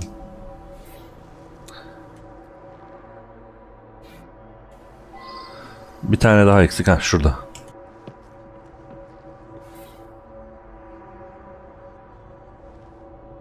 I wonder if someone could tell me more about this. I'm just the housekeeper, but Mr. Casham was a dear friend. Each morning I bring him his coffee. Today his door was locked shut. My husband is the caretaker. We live downstairs.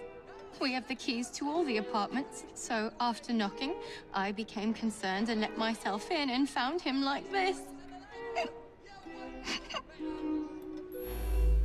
The lights weren't working. My husband didn't want to waste any candles, so we retired early.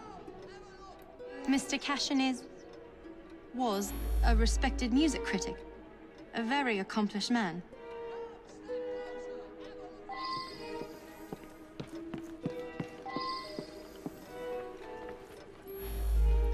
Gone just like that, eh? He lived right next door and often came home from his concerts a bit drunk and singing at the top of his lungs. Drove my wife near crazy. I was down in the cellar fiddling with my experiments. Cashin had an eye for the ladies, no question.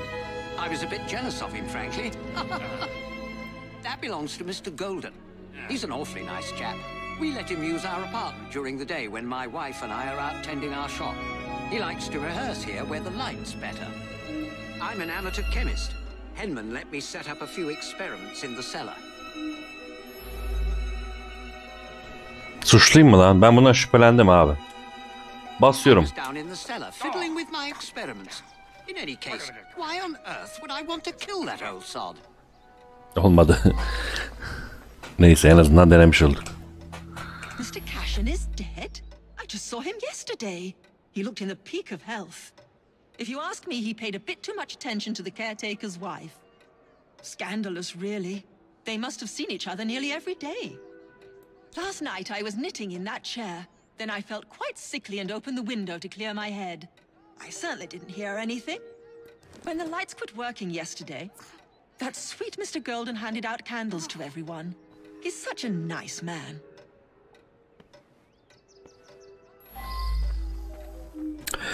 Neyse biraz daha araştıralım bari.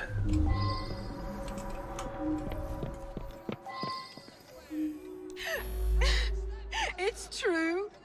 I loved him. He was the best thing that ever happened to me. Allah Allah, aynı soruyu değişik bir soru gibi sordurdu bana ama neyse. Alt katlarda bir şeyler var, gidelim.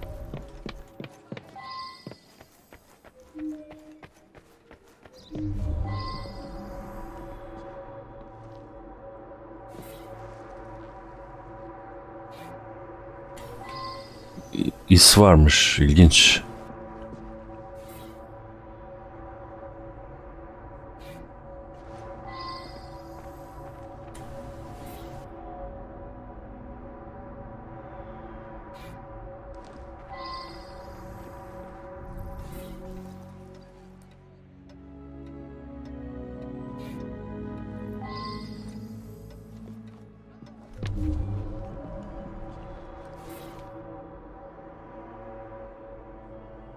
I should go back and ask about this.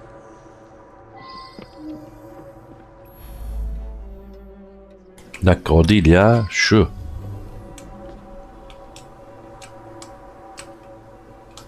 Hadi E harfi çıksın. Heh.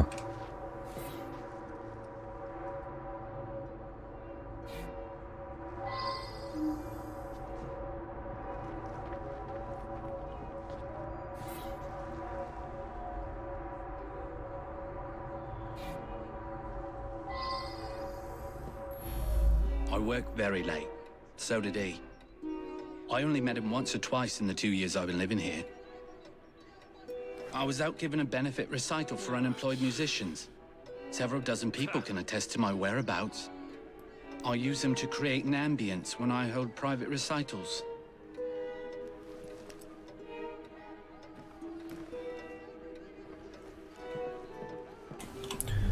Alt katta bir oda daha var.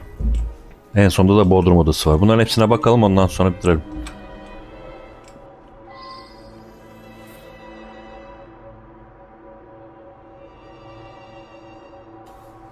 Buradan mı yaydı acaba gazı? I should return and find out about this.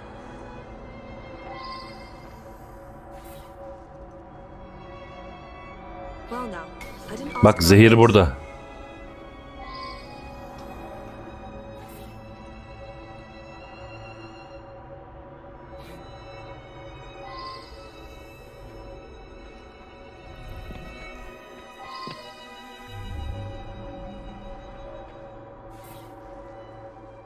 I wonder if someone could tell me more about this. Anahtarlar burada.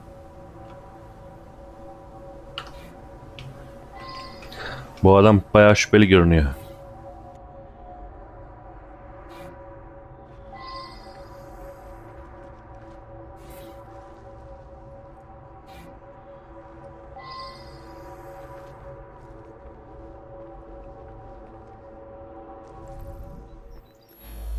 Mr. Cashin's dead. Difficult to believe. He led a quiet life. Out at concerts most nights, shut up in his room writing the rest of the time. He must have been a lonely man. My wife felt sorry for him and helped him as often as she could. I'm in charge of the running and upkeep of the whole building, so I can get dirty now and then. I was just doing some work in the basement. I forgot to put it away after I fixed Mr. Golden's music stand yesterday morning. I left it there, and he came to give it back. The gas quit working yesterday. I don't know enough to fix such things safely myself. A man from the company is going to come by tomorrow. Suçluyorum. I never had any problem with the man. What? With my wife? That bastard. Olmadı. Olmadı. Yanlış oldu.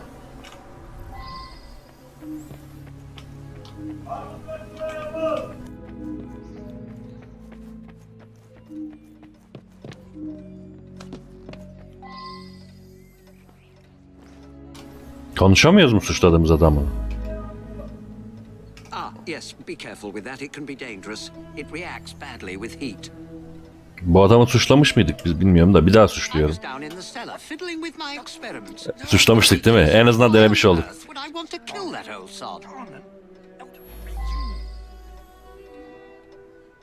Ne diyor ya? Ah, bir daha. I was down in the cellar fiddling with my experiments. In any case, why on earth would I want to kill that old sod? Pekala, bu kadın mı? Bu hizmetçi olamaz bir kere. Komşusu olabilir mi? Ya da alt kattaki komşusu olabilir mi? Bunu suçlayalım. Zormuş bu ya. I was sick all evening and could barely breathe, let alone kill a man twice my size.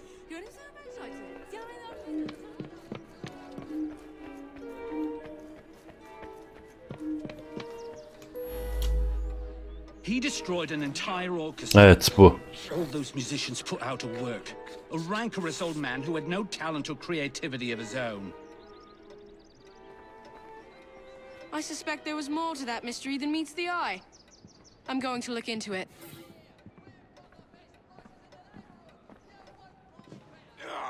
Up to the click with you.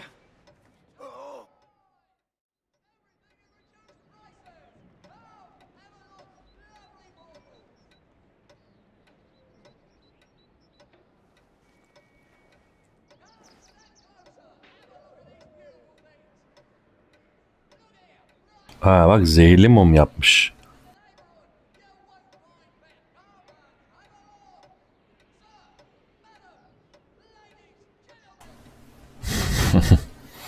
Sağ taraftaki yazı işi özetliyor her zaman. Değişik bir şeymiş. Düşündüğümden. Ben hemen yan odadaki kişiler yaptı sanıyordum. Gerçi yine onlar yapmış ama hani bilerek değil.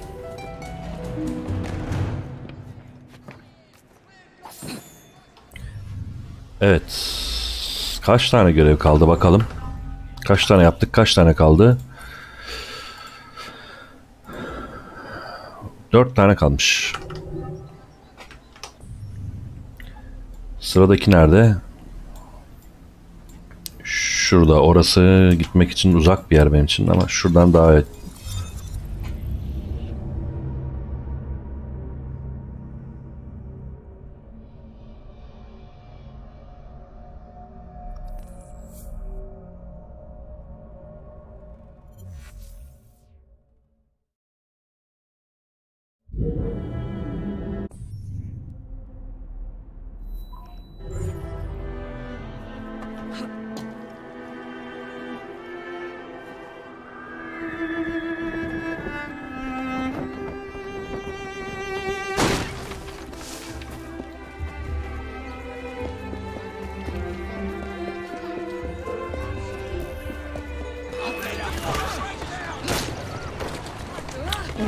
ya şunu bir türlü yenemiyorum ya her zaman.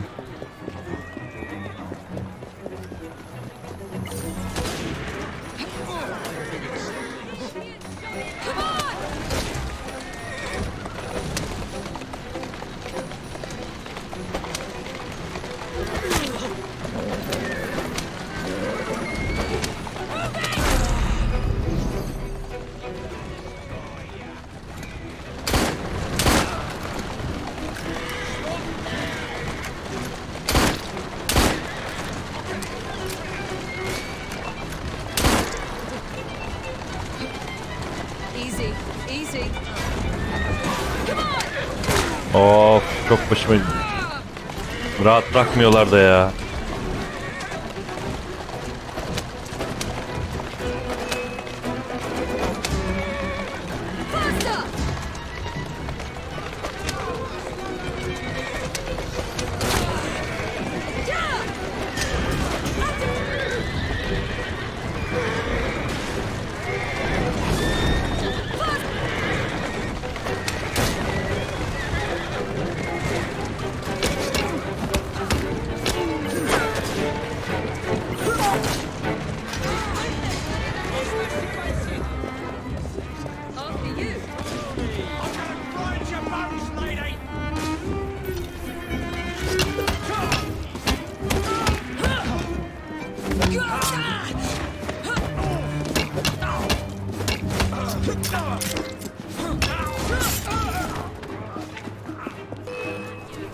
Hayda.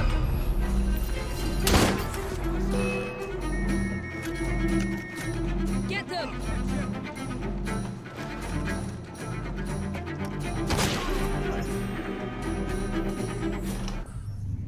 Yok mu satıcı şurada bir yerde alayım? Yok. Neyse biraz zor oldu ama atlattık. Sıradaki göreve gidelim. Cesedin gizemi.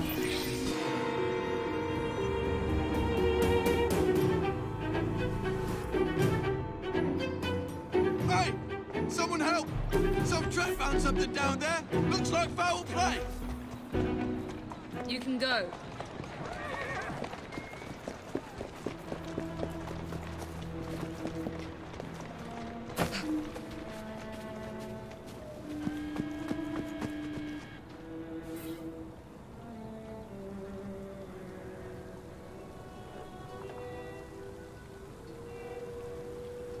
Yüksekten mi atlamış? Atılmış.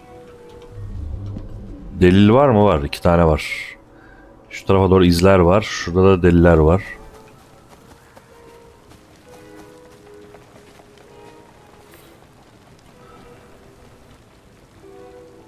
I should go back and ask about this.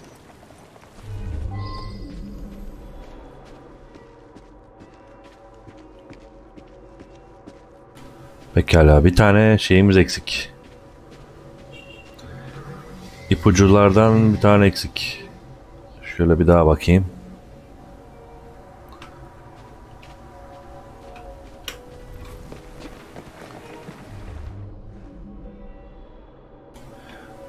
Evet, orada gördüm. Köprünün üstünde bir ipucu var.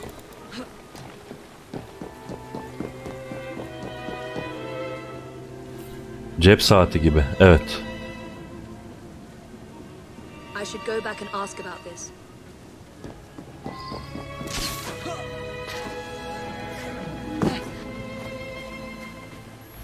I heard a splash and right quick pulled this bloke out of the shallows, dead as a mackerel. I live there now, if you can call it living. I lost my job, didn't I? No need for the likes of me when a machine can do the work. A nice warm coat like that on a dead man? What do you expect? I snatched it before somebody else came along to nick it. Like you. The midnight train, that must be the 616. Stops in the station down the road. If you hurry, it might still be there. Pekala, bence suçlu bu değil. Ama şu izleri bir takip etmek lazım. Burada bir darbe diyor.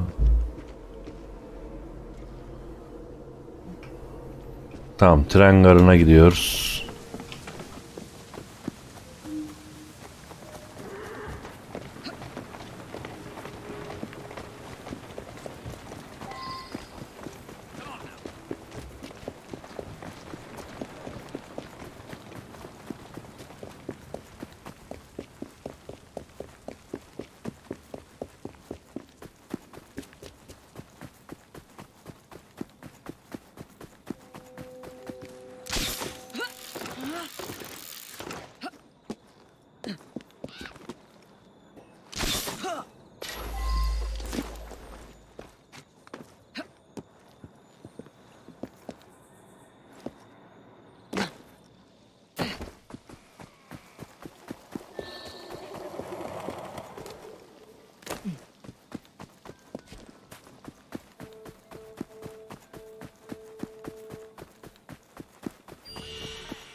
Bayağı uzakta bak.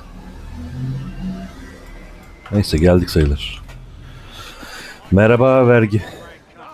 İyiyim, sen nasılsın?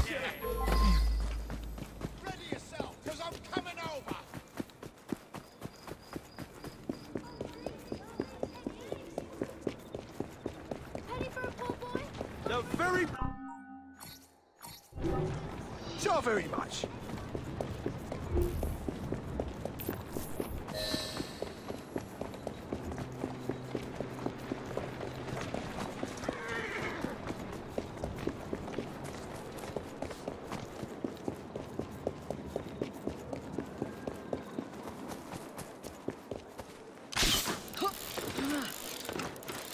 Asiye geçersek eğer bitmiş olur diye umuyorum bu oyun için.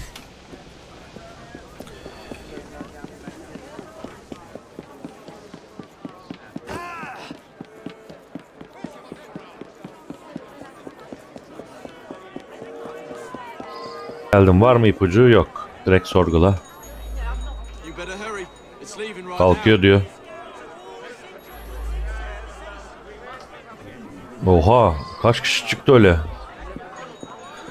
Yo bunun %100'ü yok zaten. Bu sadece görevlerden ibaret olduğu için %100 olacak bir şey yok.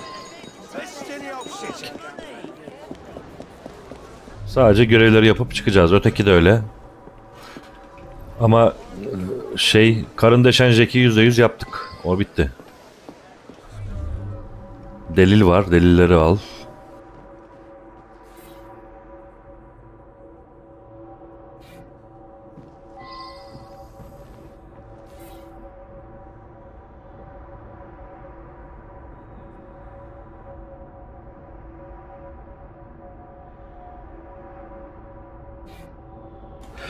Origins mi? Olabilir, evet. %100 olacak muhtemelen ya. Niye hala... Ha, şimdi oldu. Sorgula bakalım. It was a typical evening. As far as I knew, nothing unusual happened until you came aboard with this story of a murder. I was tidying up in the passenger car. Around midnight, Vivian ran through. She thought someone was looking for her. Just another wealthy passenger. They're all pretty much the same.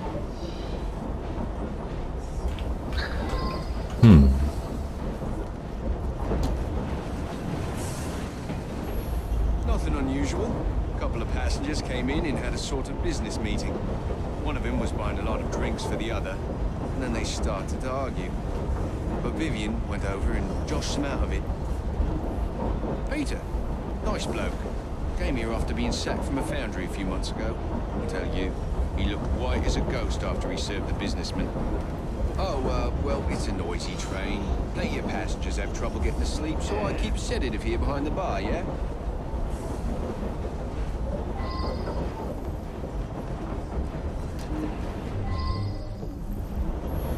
Odd thing was, some noises on the roof woke me up briefly.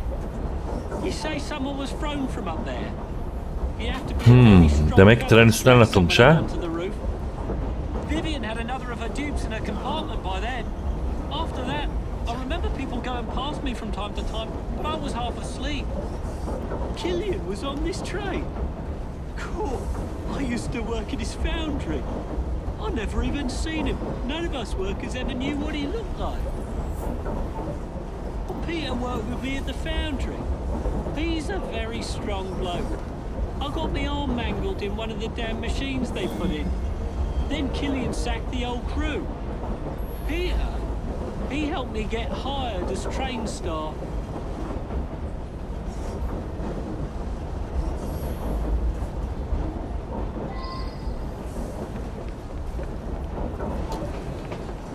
Abi, kaç tane vagon var lan bu? I had drinks in the dining car with Killian. We had business dealings in the past. It was a pleasant surprise to discover him on this train. I felt unusually tired and came back here to get some sleep. I suppose there were some disagreements, but there always are when a great deal of money is involved. Bu adam pek gözüm tutmadı ha. Mr. Wolf had a few with Mr. Killian. Then the young lady invited herself over to have a glass with him. Mr. Wolf became terribly tired, even though he'd only had one drink. He toddled off to bed well before midnight. I stayed in the dining car for a few drinks with the barman. Mr. Wolf bought him drink after drink. Then they got angry. But the young lady come over, and it's obvious that Mr. Killian was interested in a rendezvous-like. Around about 11:30, Killian and her left together. I've been Mr. Wolf's valet for going on several years. He's frail and needs a man like me to help him about.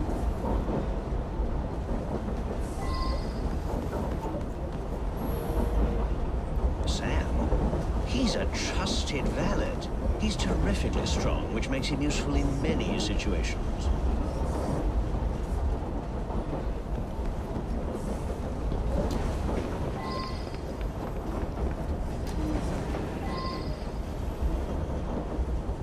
Delil buldum.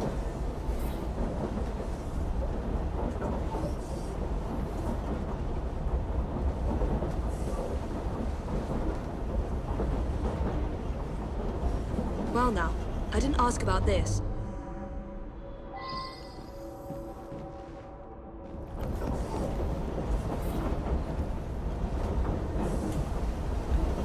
Well now, I didn't ask about this.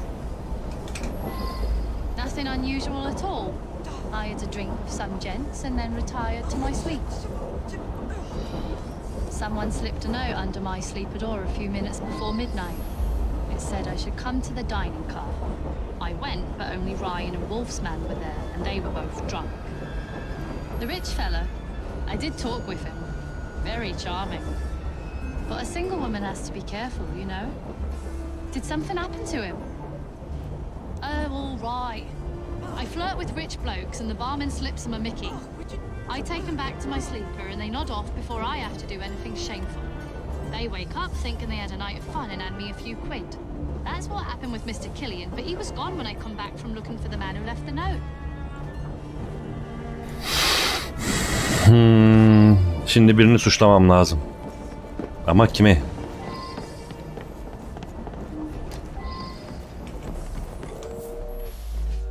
You mean the young lady?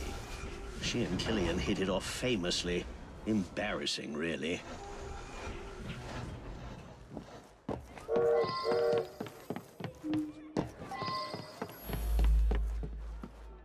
Aa, bir dakika, delil var. Bu vagonda delil var. Nerede? Şurada. Ona da bir bakayım.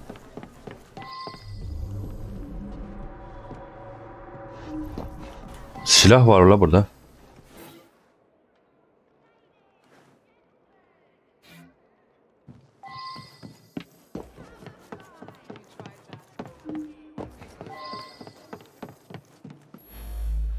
That one. Clever little minx. She and the barman got a little scam going. I think everyone on the staff knows about it.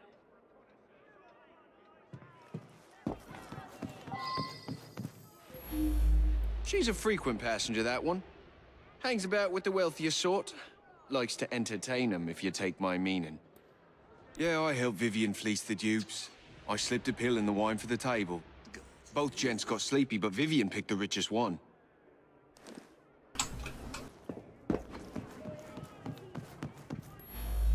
She rides the train often.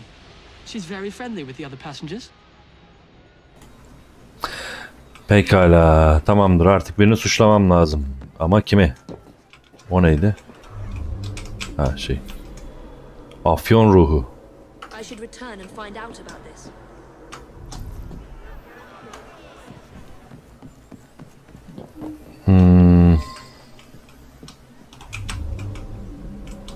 Bu vagonda bir delil daha var görünüyor ha. Bir şey daha bulmamışım. Onu da bulayım.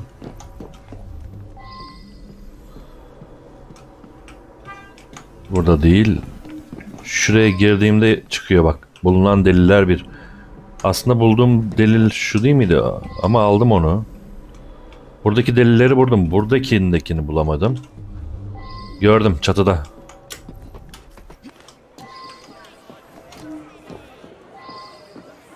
Ayakkabı.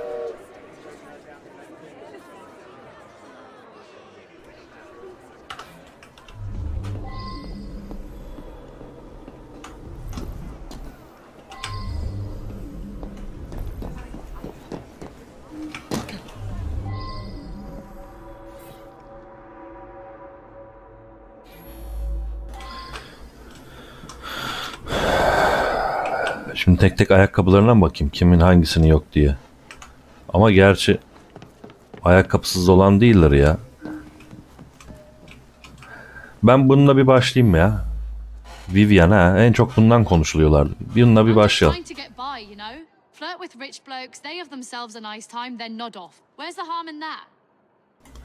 Değilmiş.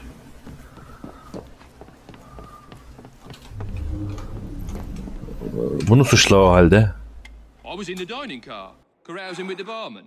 He's a good bloke. Değil. Bunu dene. I had hoped to get him drunk enough that he would miss his meeting, but then the woman spirited him away and I was too tired to do anything about it. O da değil. Hadi artık bu olsun ya. Kimmiş bu? Lük. Of a mangled arm. How am I gonna have to drug man to the top of a train? Doğru söylüyor. Bunu nasıl taşıdınız, bu değil. Sen misin? Kimmiş bu? Ryan. I may help Vivian fleece the odd duck, but I'm no murderer. O da değil. O halde bu. I gave him what he deserved. Ha, buymuş. Peter. The man was heartless.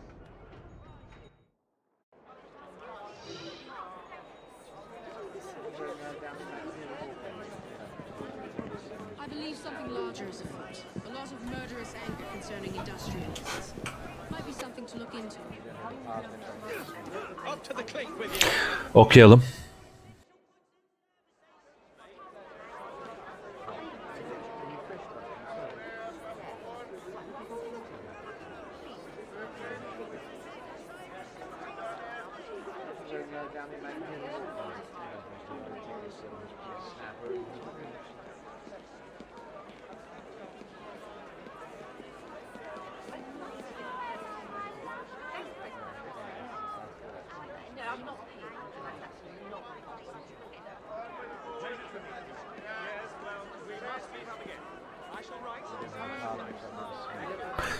Burada mesele cüsseymiş.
Cinci mi?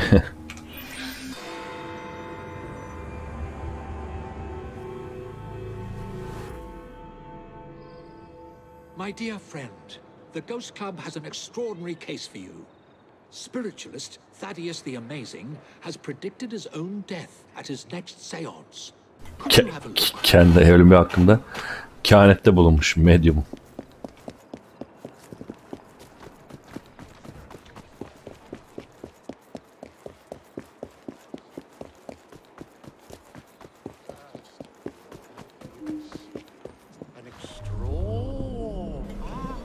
Ne oluyor la burada? What is happening here? Not yet. Someone Oha. light the lamps. Oh, he's actually dead. Adam öleceğim dedi, öldü.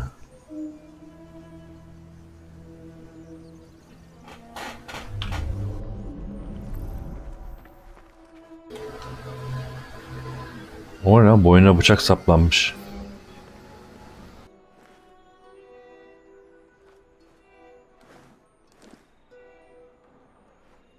Patlamadan ötürü yanmış.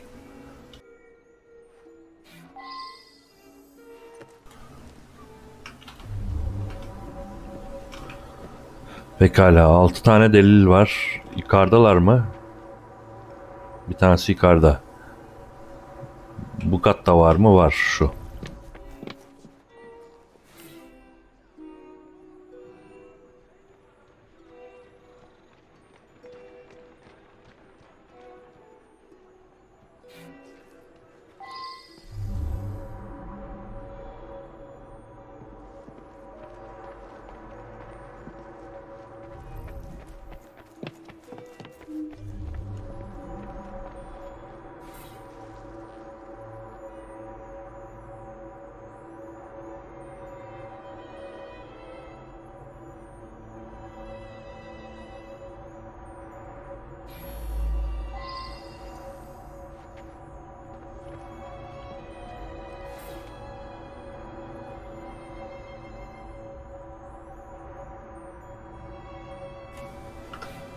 Seni açık ederim diyor.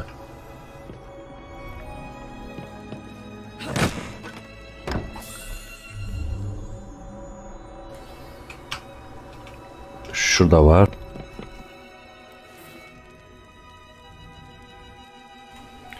Duman 8 şilin diyor.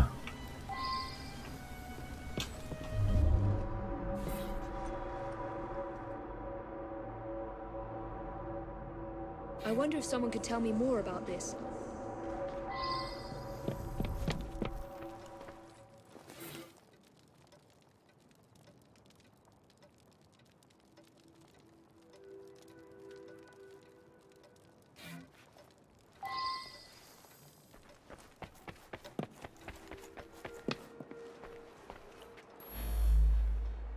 Nothing but a showman, really.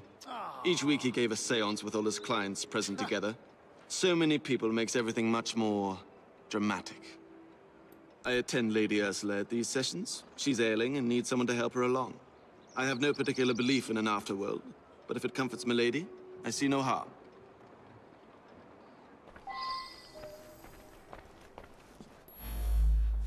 I sought him out after the death of Mittens. I was so hoping to hear from my loved one. I'm convinced Thaddeus could have communicated Mittens' wishes to me. I must know to whom Mittens wishes that I should leave my fortune. And now Thaddeus is lost to us. I shall never know. Mittens is my beloved kitty cat. She was run over by a milk wagon several weeks ago. I've been trying desperately to contact my sweet thing ever since. I'm not well, though, and likely haven't long to live myself. This is so frustrating.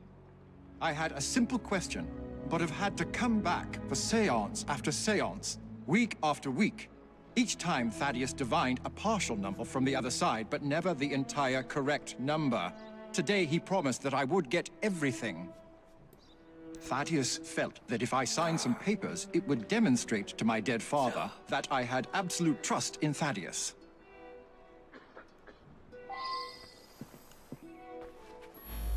He was an incredible psychic. I came to clarify some personal financial matters. I don't understand what happened. He foretold his own death, but I didn't expect it to happen like this.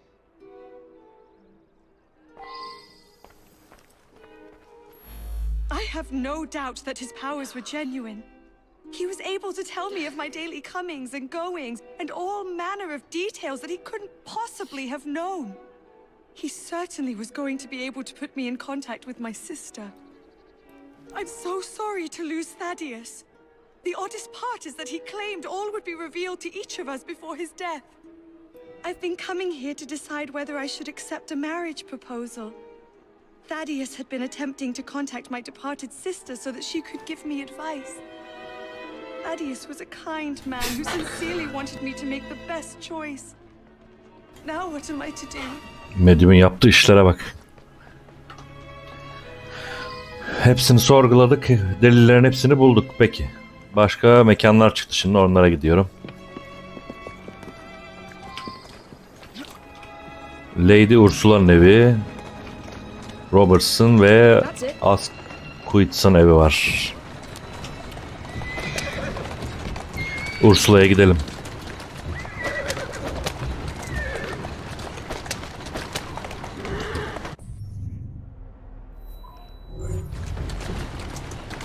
There you go.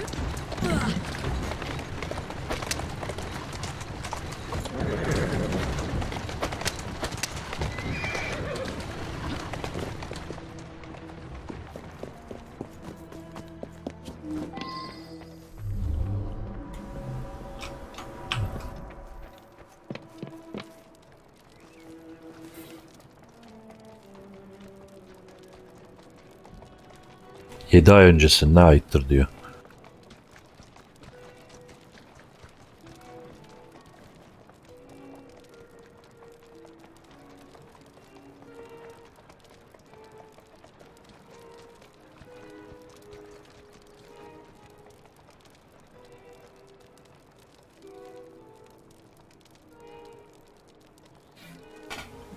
İlginç. 7 ay önce de birebir aynı olay olmuş ha. Üst katlara bakayım.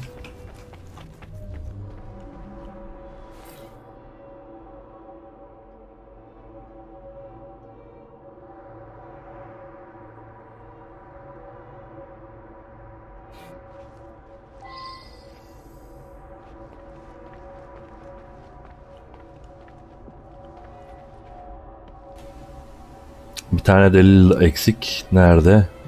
Arıyorum. Üst katta mı? Alt katta mı? Değil.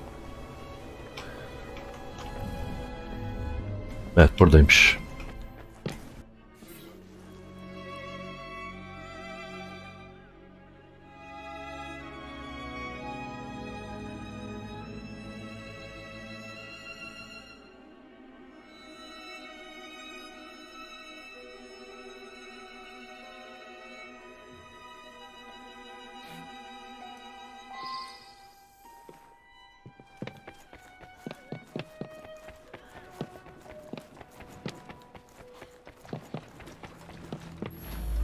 Lady Ursula's health is not good at all.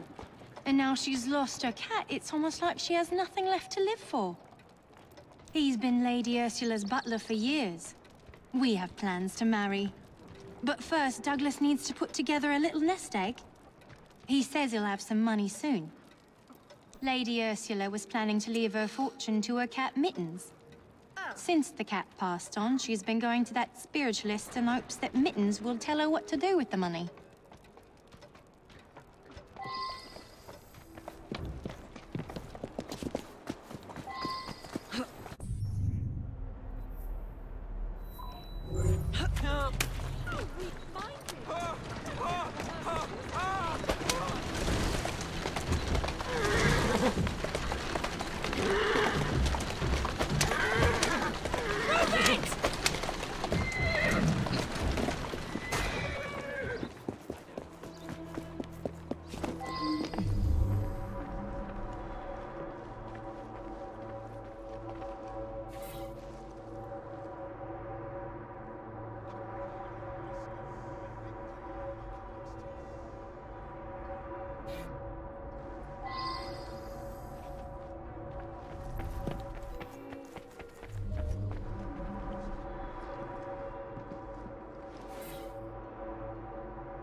I should go back and ask about this. Selam, hoş geldin. Bu cinayet görevlerinde kamera kullanmıyorum çünkü çok yazı çıktığı için. Aşağıda bu arada ipucu var.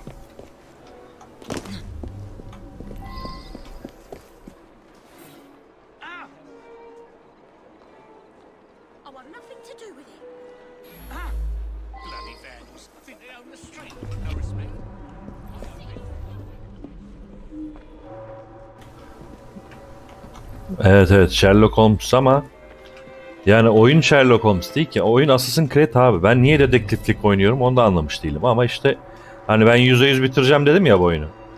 Bunları da yapmak gerekiyor işte. Bu da DLC. Oyunu bitirdik, DLC'yle oynuyoruz. Bu da işte cinayet dedektifliği DLC'sinden biri. Neyse okuyalım yazıları.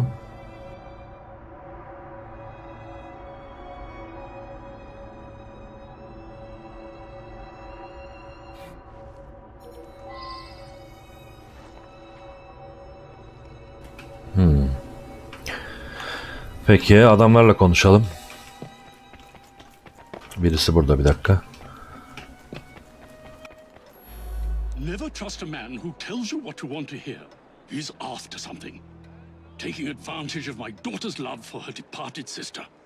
With that charlatan gone, things can get back to normal. My daughter's engagement to Everett Boyd can be announced at last. A girl Janice's age should be married. Everett is a very sensible young man from a good family. He'll be very successful, I'm sure of it. Janice's elder sister was strong-willed. Janice always followed her lead. That's why it's so sad that she asks her advice, even in death. Time for Janice to think for herself.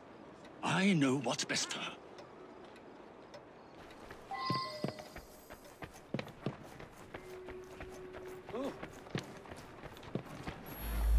father mentioned this swindler to me. I understand it's because of him that my engagement has been delayed. Janice is a lovely creature. I would be honored were she to accept my proposal. I do adore her. I know the owner of a local brewery, and I'm convinced his business will flourish. He just needs some financial backing. Now Janice is free to be married at last. I'll invest my dowry in the brewery and make a fortune.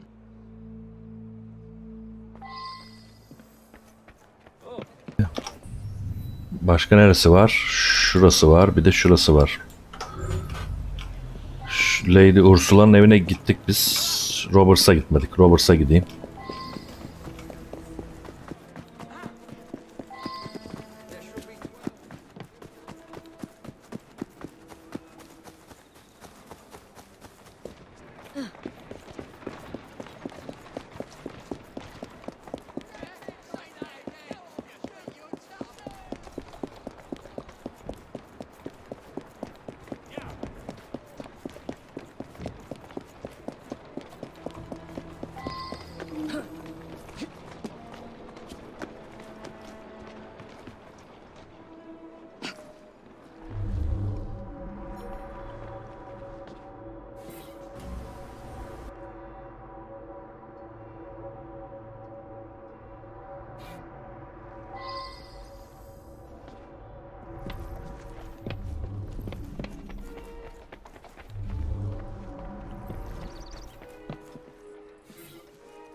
Bu aynı makale mi yoksa farklı mı? 1 yıl diyor. Öteki 7 yılda değil mi? Bu 1 yıl.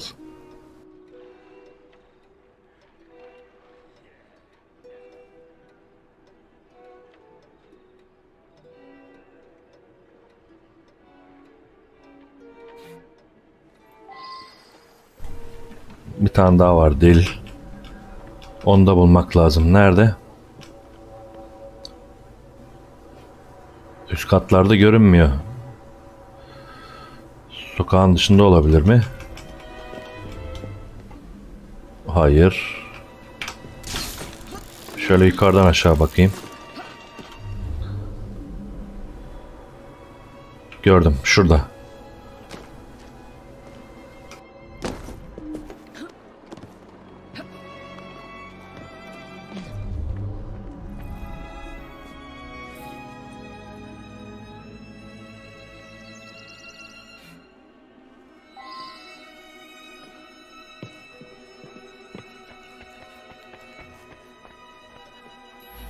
My brother has become obsessed with some secret bank account.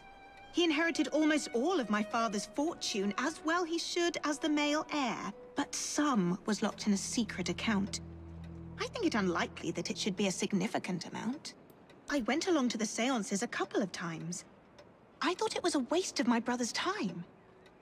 Power of attorney to a psychic? That sounds very unusual indeed.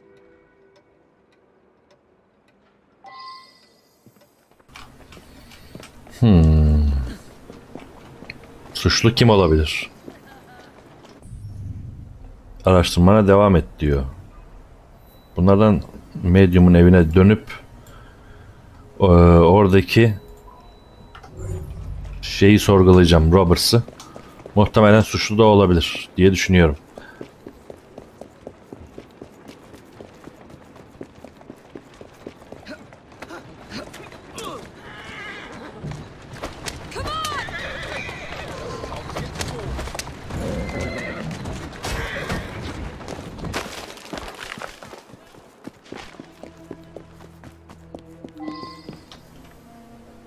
Bir dakika, suçlama şeyine gelmedik ki. Bir şey eksik, bir şey. Suçla diye bir şey yok. Bütün ipuçlarını bulmadık daha.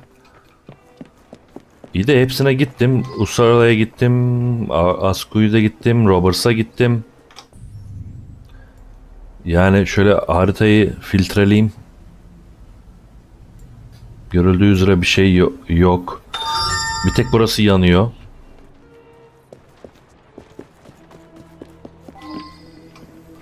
Yo, bütün delilleri bulmuşuz. Çok ilginç yani, davada tıkandık şu anda. İlk defa ve gidecek bir yer bulamıyorum. Eski yerlere geri dönüp şey deneyebiliriz. Roberts'ın evinden geldim ben. Ursala'nın evine ve August'un evine dönüp orada belki sorulacak yeni sorular olabilir. Onları sorayım.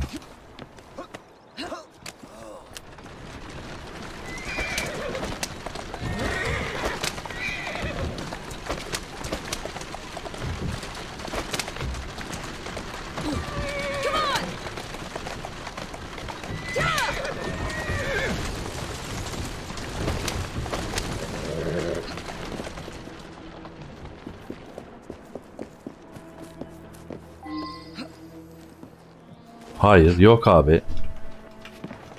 Deliller de tamam, o da tamam. Bu değil abi, burası değil. O zaman şuna gideyim.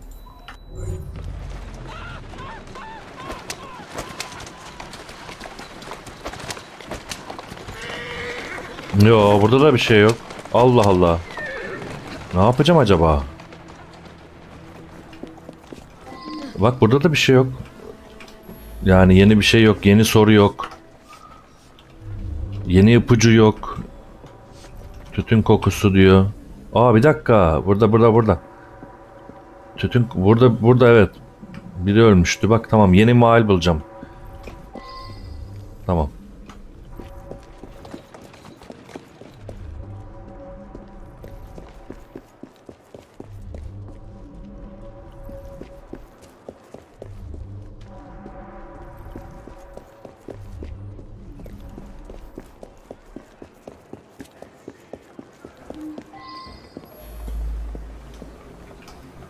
That's me. Yeah, some fella come by here every so often. Gives me a silver sixpence if I tell him everything about the folks in that house. Nothing unusual about him. Just a regular fella. I've seen him go into that building over there. Evet, şu binaya girdiğini gördüm diyor. Yeni bir yer mi açıldı burada? Büro. Şurada olabilir. Bir nokta daha açıldı bu arada. Olay gitgide büyüyor bu.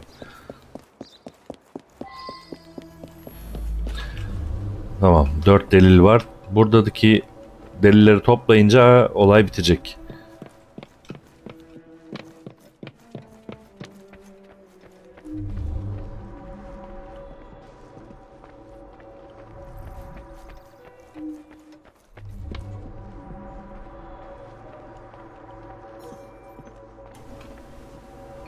O ne ya?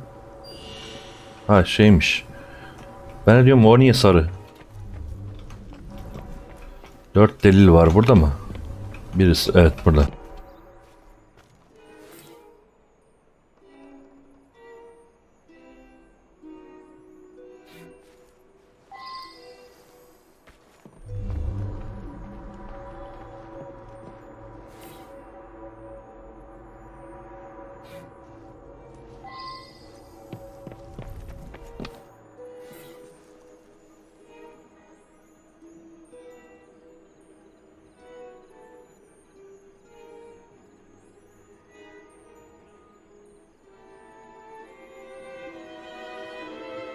I believe I should reinterrogate a suspect.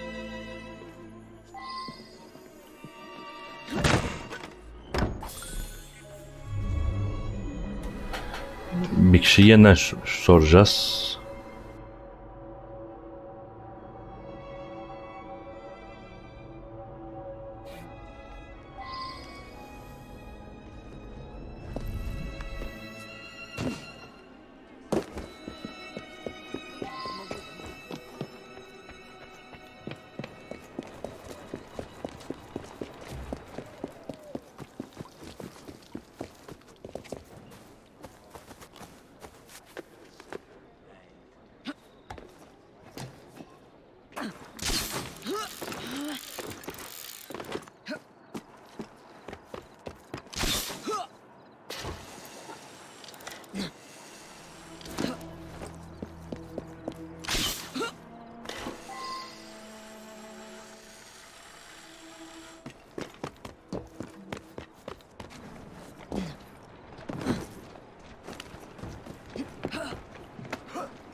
Muhtemelen bu en uzun görev ya. Bak bayağı uzattı yani olayı.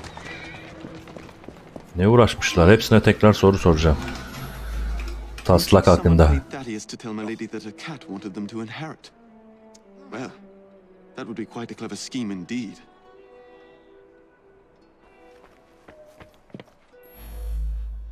I simply do not believe it. And if you're implying that my butler was paying Thaddeus, I must ask you, why would a great psychic do the bidding of a common butler? Hmm? My own sister, paying Thaddeus off? I thought he was a bit too insistent that I sign that paper. Well, Anne is going to get a good talking to, believe you me.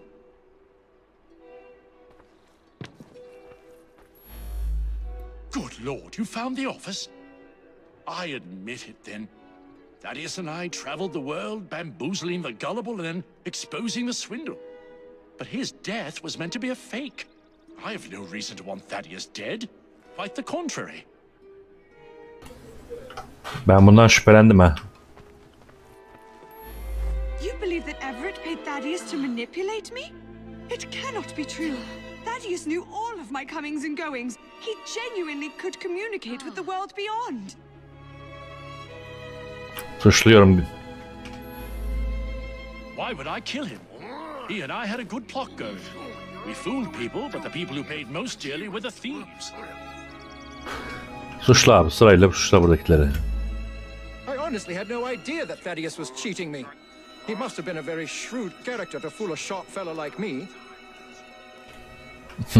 Sen? I am speechless.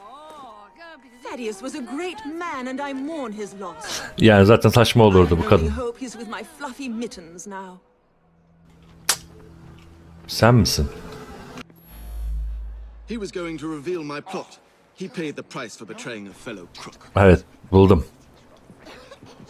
This Thaddeus fellow was rather too clever by half.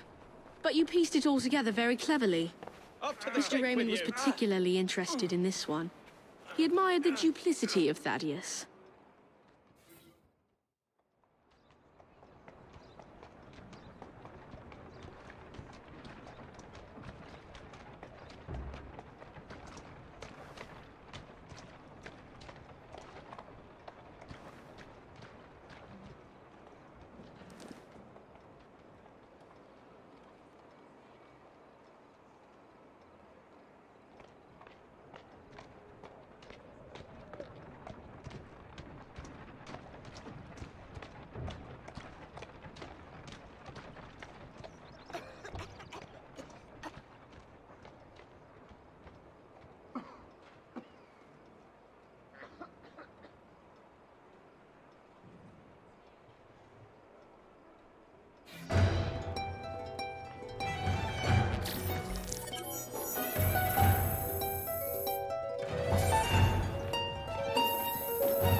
Evet, bir gizem daha çözüldü. Kaç tane kaldı bilmiyorum ama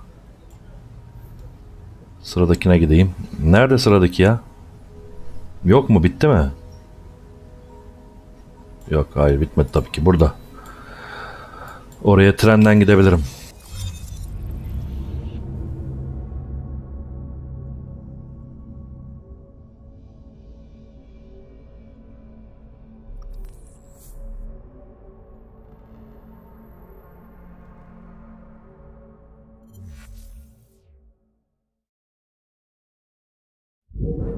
The cane gives you an undeniable air of joie de vivre.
Kaç tane kaldı bakacağım.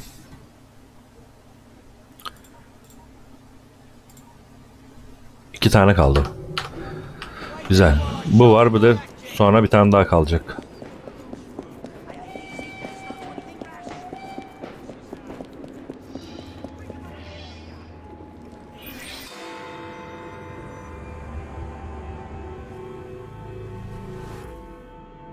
Think of that. Crushed by a crate. The most hated man in London. Can you imagine achieving such a title? One day my brilliance will bring me similar recognition. Mr. Raymond, what are you talking about? It's of no consequence. What's important is that this man was hated by many. But who delivered the fatal blow?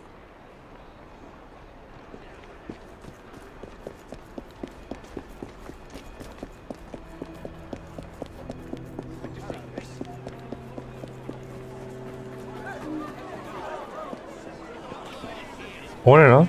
Tahta koymuşlar.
Bir tane delil eksik de.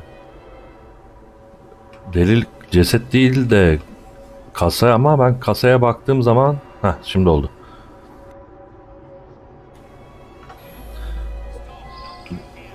Evet, buradan düşmüş. Deliller tamam, şimdi şüphelilerle konuş. I know the man. He's hated by everyone. Surprisingly, it's not clear what killed him. I find multiple wounds. No need to send many people to jail for killing such a terrible man.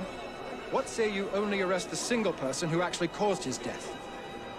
He appears to have been stabbed with a perforating weapon, perhaps a spike of some kind. There would be bleeding and it would affect motor control right away, but death wouldn't come for another 6 minutes. I suspect that there is at least one deadly toxin in his system.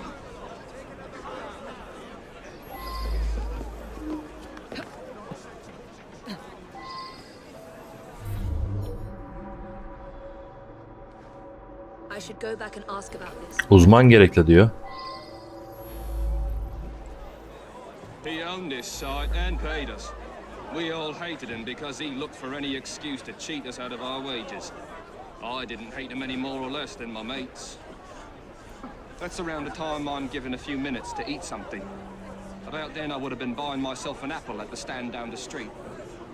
It's difficult to work properly. You'd have to know what you're doing to drop it at just the right moment.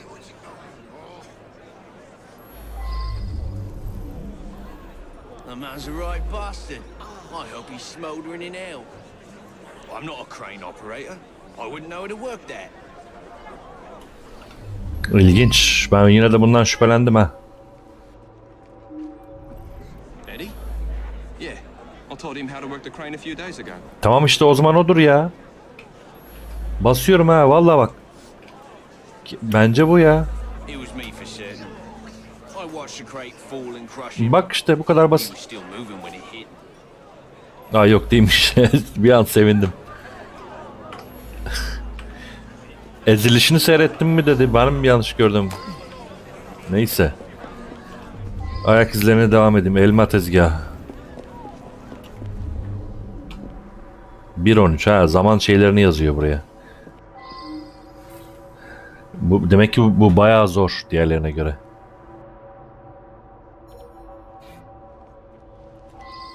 ...1.12. Burada bir itilme olmuş, bir şeyler. Karısıyla kavga ediyor. He's my husband. Each day I bring him the household expenses just after he eats his apple. I also brought him his invitation to the knighthood ceremony. The one with the special scepter. Of course, he wasn't going to take me along. I often tie up my hair around a knitting needle. What business is it of yours?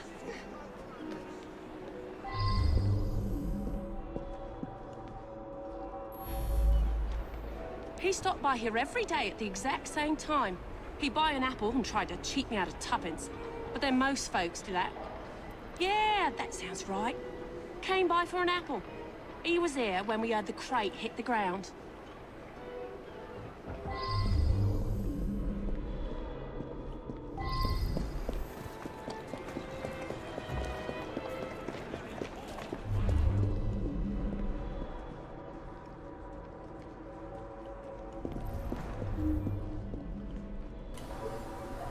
...1.05'te girer, 1.07'de ayrılır. 2 dakika.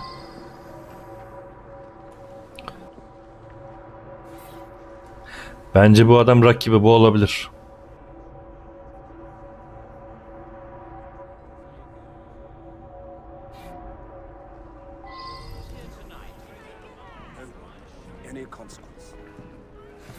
O ne? Tabanca var. I should go back and ask about this. Bu adamı ben sevmedim. Buna da basacağım. Ashton stops in front of this pub every afternoon to check on business rumors. Something of a bastard, Ashton. Told me he had a bit of jam on the side, if you know what I mean. Wife didn't know about it. Well, the bit of jam wants out, but he won't let her. That's the sort of fellow we're speaking of. That was Ashton's doing. The man had it in for me. He paid workers to wreck my machines. Cost me a fortune. As long as he was around, I'd never prosper. Oğlum resmen itiraf ediyor sanki ya. It can be a dangerous neighborhood for a wealthy fella such as myself. This proves nothing.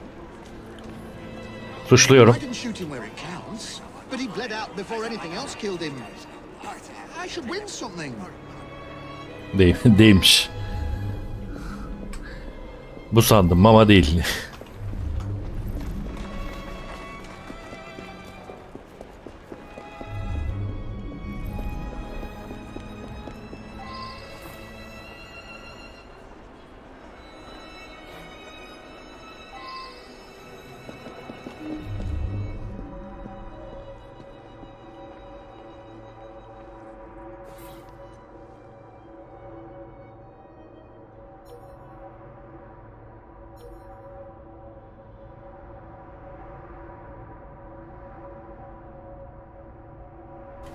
Tamam işte bundan içmiş abi. Siz mi verdiniz lan? He?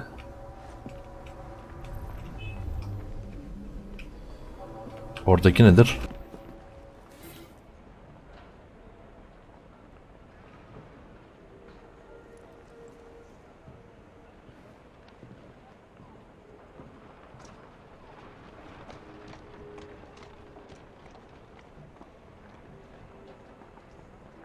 I wonder if someone could tell me more about this.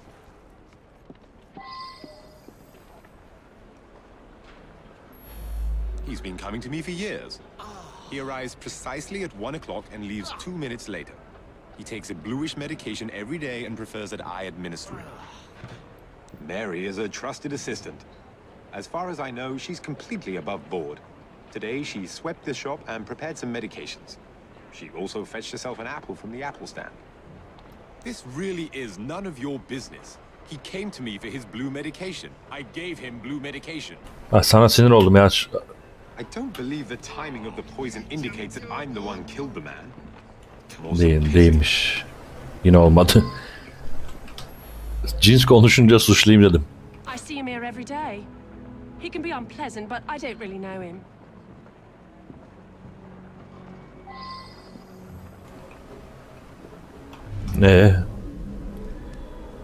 Buraya kadar. Her yeri araştırdık. Her yere baktık.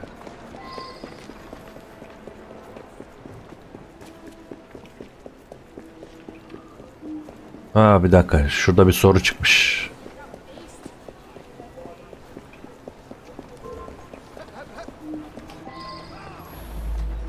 Ya ne oldu ya? Ne var?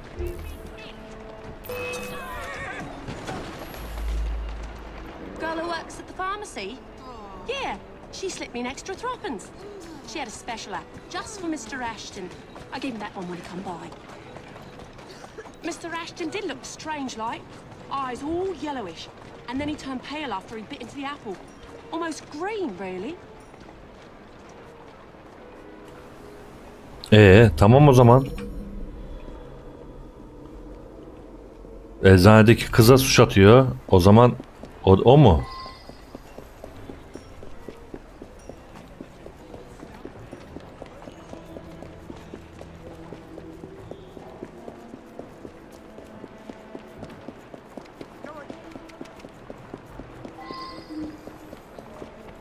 Sen misin? Niye verdin elmayı? Quite right. I asked the apple seller to give him a special apple. Is that a crime? He was a horrid man. That's all I have to say. Sensin işte. I'm not that clever with poisons. It's pure luck that I'm the one that killed him. Hayda.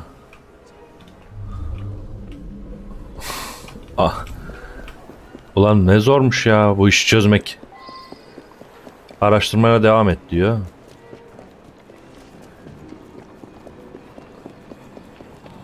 Bu da değil. O halde şu öteki elmacı. Very well. I found out about his dalliance with that girl from the pharmacy. It's not the Sensin sen. Divorce is all but impossible given his influence with the clergy. I'll be the toast of the town. Evet. A very unpleasant fellow. But what was that business about a knighthood ceremony? Up to the click with you. In any case, Mr. Raymond will have a story for Purlock Publishing. Hikayeyi okuyalım.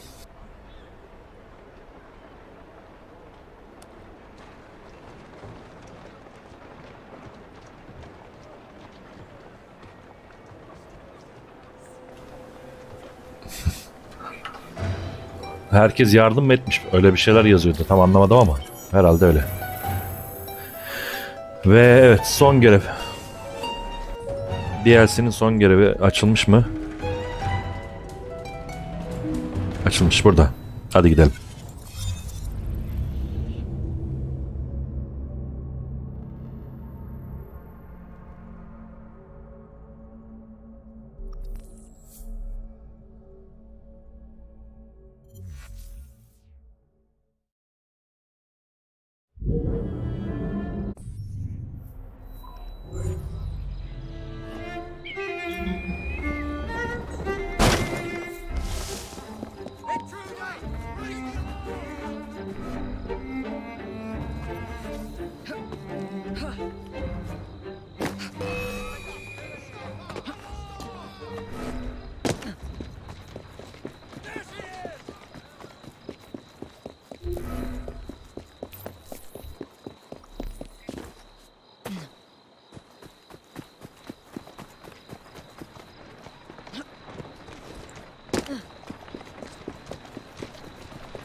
Görev. Sarayda cinayet.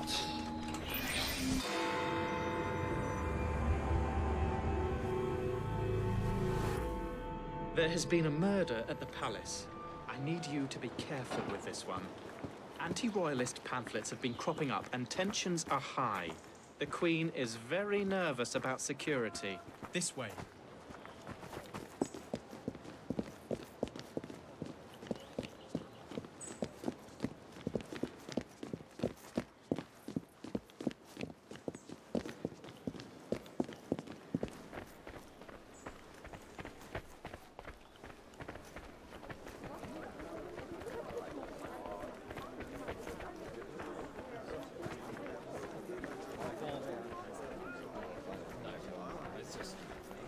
This way.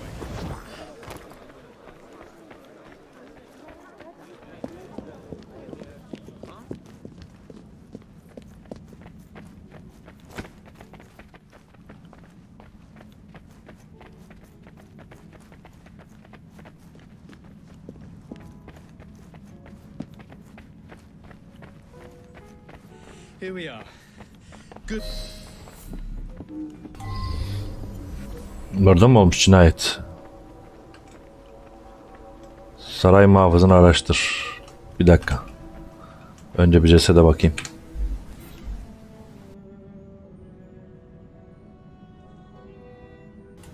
Şiddet izi yok diyor. Biraz odayı araştıralım şimdi. Bu arada bu görevi ana hikayede almıştım, hatırlıyorsunuzdur. Ama bu kendi oyunum olmadığı için tekrardan alıyorum. Neydi bu? Ha, malzemeymiş. Ben başka bir şey diye hatırlıyorum da. Orası açılıyor mu acaba, bilmiyorum. Neyse. Cam kırığı var. Herhalde buradan girmiş o kimse. Öldüren.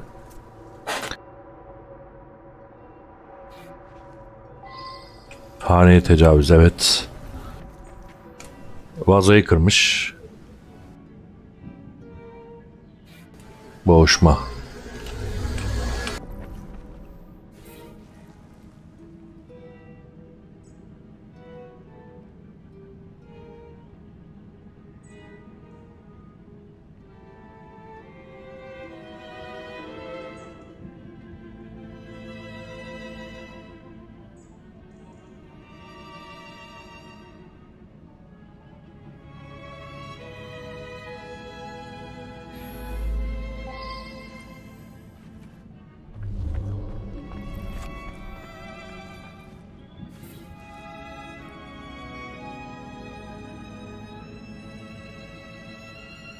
I believe I should reinterrogate a suspect.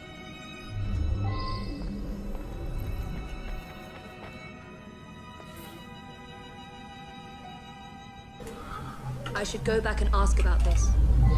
Kasaya girmeye çalışılmış. Ha, majesteleri geldi. Leave the room for a moment. No one is permitted to see me open the safe. İyi, peki. Kraliçe de mi şey?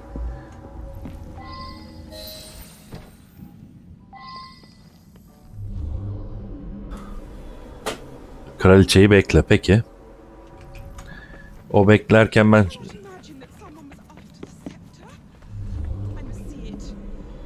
Bir saniye.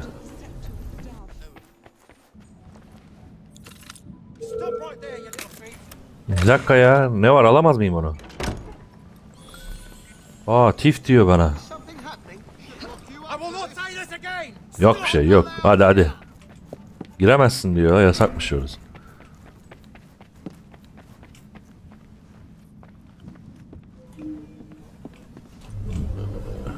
Kraliçe nerede? Kraliçeyi sorgulayacağım.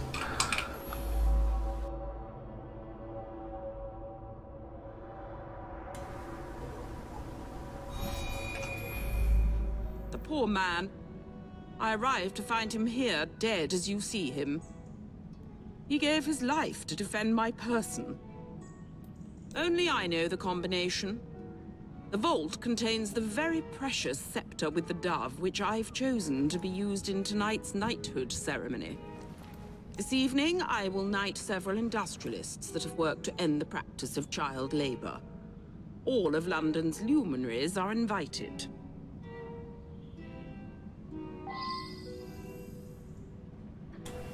Pekala. Bahçeye gideyim. Nasıl gidiliyor oraya? Aşağı mı inmem lazım? Muhtemelen bahçeye inmek için. Geri döneyim.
Nerede oğlum bu? Bayağı uzakta ya.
I wonder if someone could tell me more about this.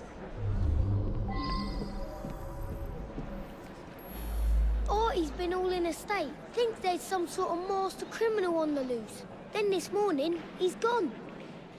Come to think of it, he had been going on about the Queen and all for the last day or two. Seemed to think she was in some sort of trouble.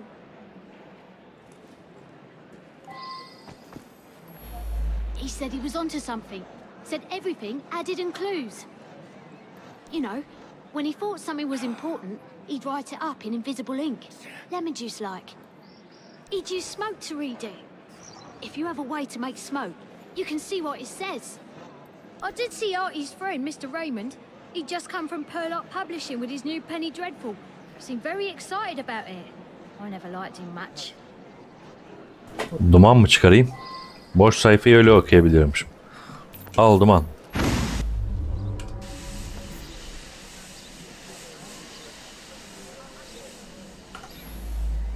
Evet, yeni bir yer açtım.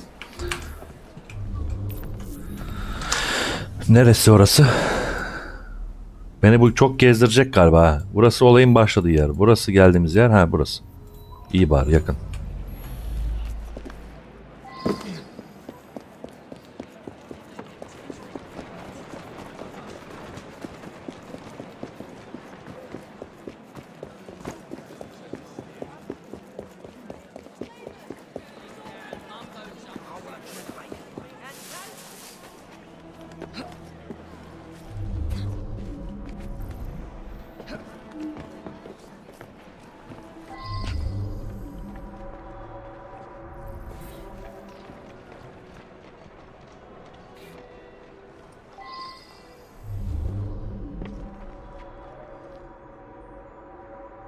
Alt kat.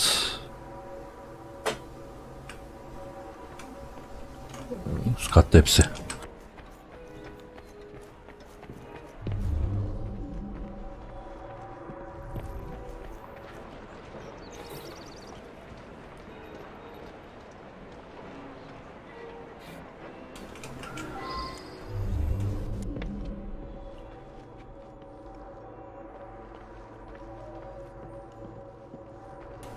Bir üst kata çıkmam gerekiyor.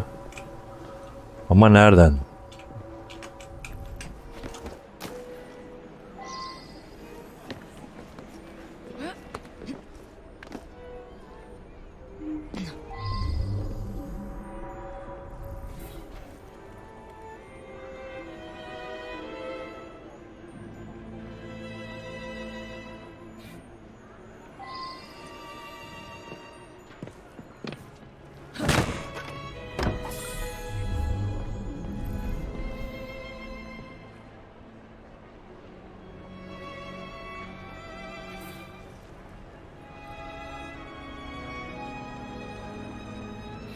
An explosion at Buckingham Palace.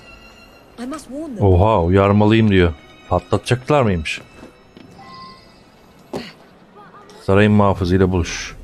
Oraya ışınlanabilirsem çok iyi olur ya. Ama izin verecek mi? Tabii ki vermez.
Oha, içeri neyle girdim?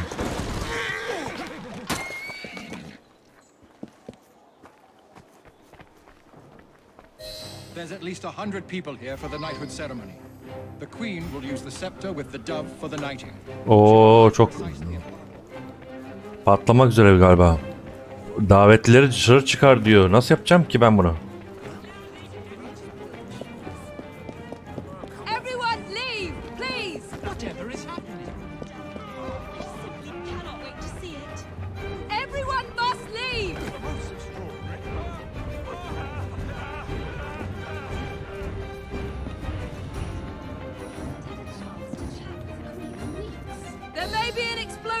I demand to know what's going on. Kraliçe nerede? 10 saniye kaldı. Ulan buradaymış.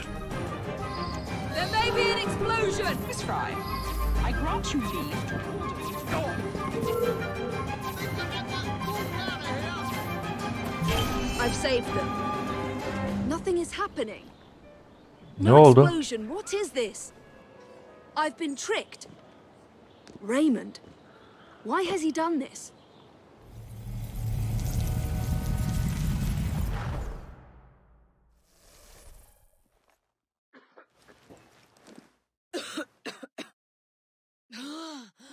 You are more naive than you appear.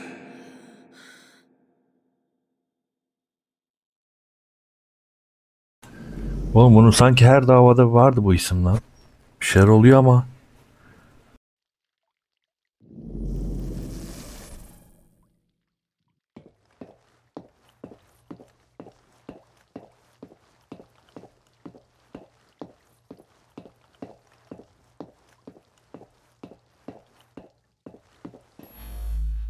Look beyond the obvious, beyond surface appearances.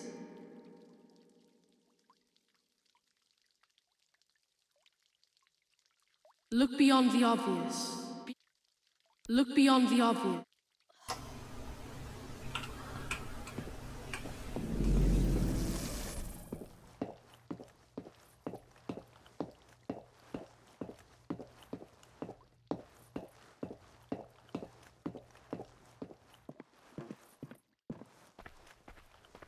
Evet, büyücü.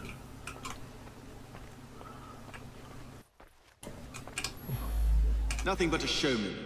So many people makes everything more dramatic.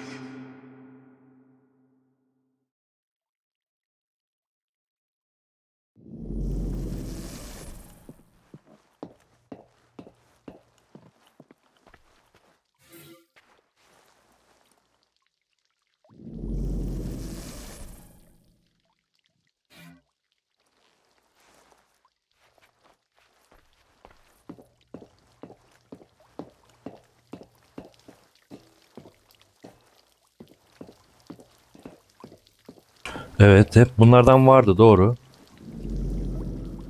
Üzerinde açıkça Prescott mühimü. Tamam, bunların çoğu şeyin mahallinde bulduydum.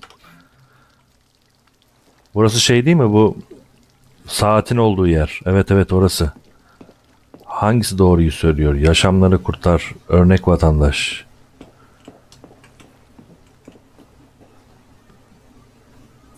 Sarayı yok et. Hangisi doğruyu söylüyor? Yaşamları kurtar. Büyük suçlu bu mu? Seems to me you've created the perfect diversion, haven't you?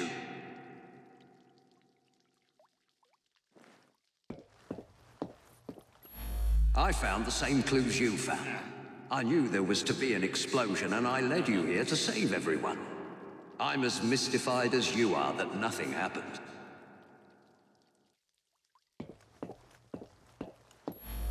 You've helped me herd all those dreary people to certain death. We shall hear the explosion presently.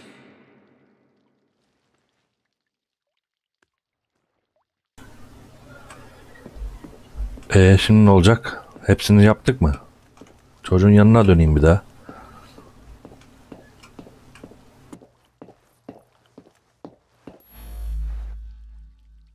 Yo.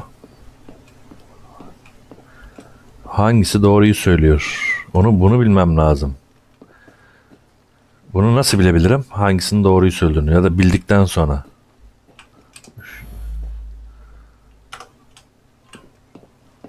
Bir tanesini suçlayacağım. Bunu suçla gitsin, bakayım ne olacak. That, my dear, makes no sense. No! Get out of it. Gone around. Gone and... That, my dear, makes no sense.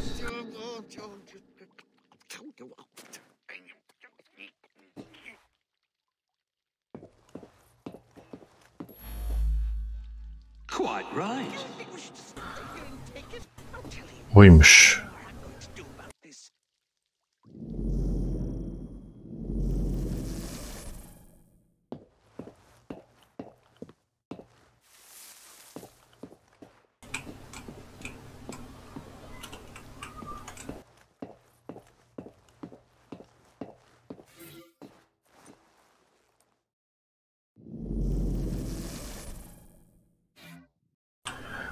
Oha, bu bütün olaylarla ilişki mi? Bak, vinçle öldürülen adama geldik şimdi.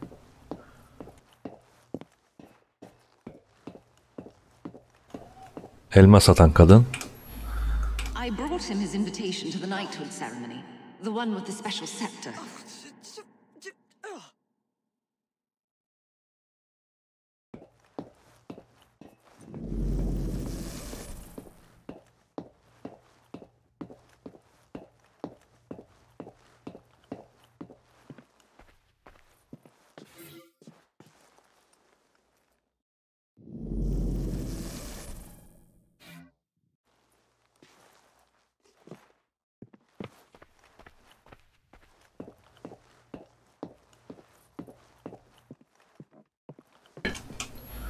Never trust a man who tells you what you want to hear. He is... Evet, bu adamı hatırladım.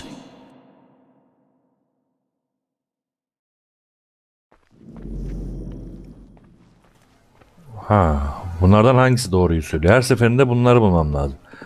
Usta hırsız mı? Sorgula bakayım. I needed you to distract everyone so that I could quietly assassinate Her Majesty the Queen.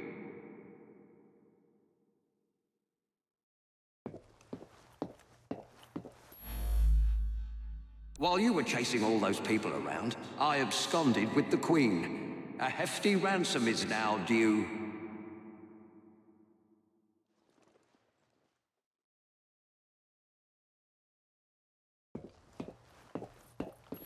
A man like me can take anything he wants, even the Queen's most beloved item of all her crown jewels, the priceless and symbolic scepter with the dove.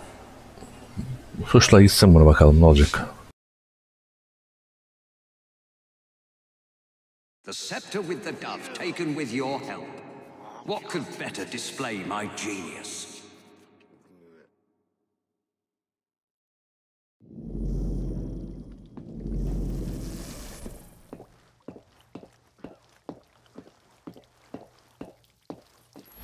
No one questions you when you wear a uniform.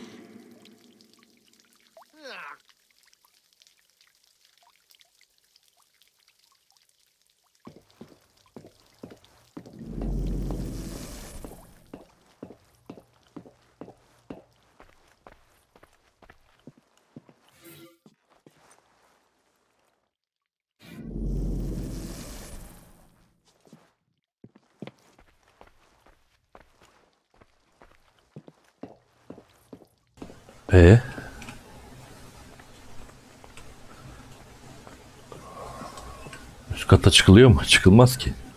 Oha, attı kendi.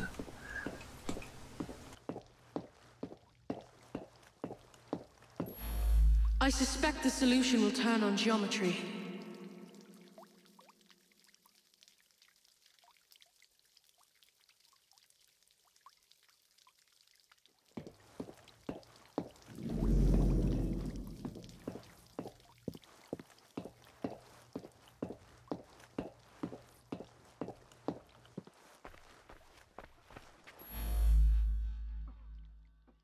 I am a fellow of many skills.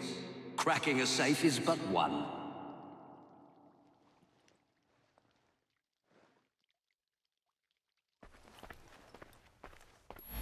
I threatened the Queen with her very life. She told me the combination in a thrice.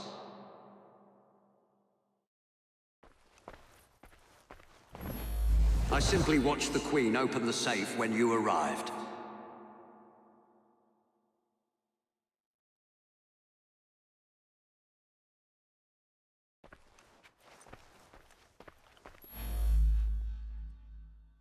I could never bring myself to harm that old biddy.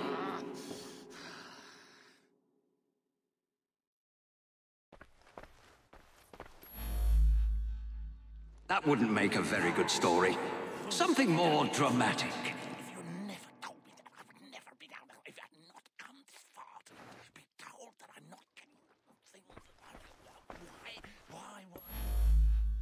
Quite right. Hold on.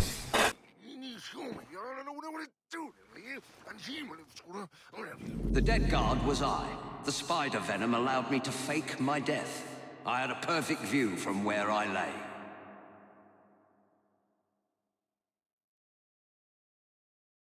I have stolen the Queen's most prized possession, the scepter with the dove. Think of it. I have outfoxed you, the most cunning detective in Britain. I mocked you by leaving clues for you at every turning point. Now I have the scepter, proof positive of my superiority.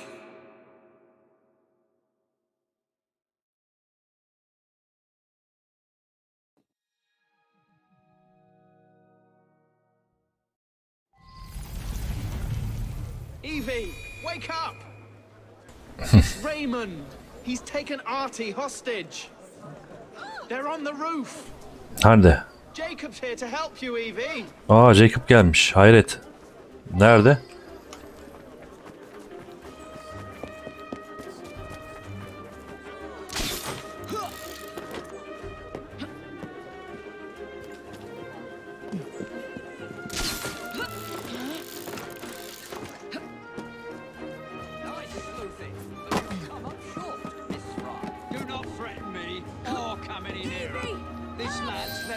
Depends upon it. You have done well.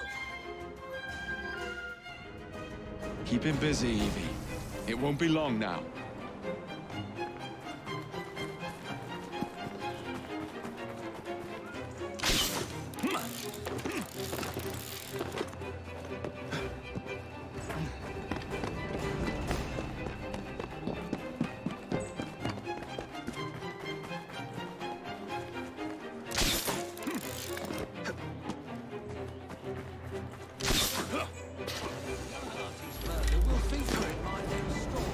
This is a poor ending to one of your mystery...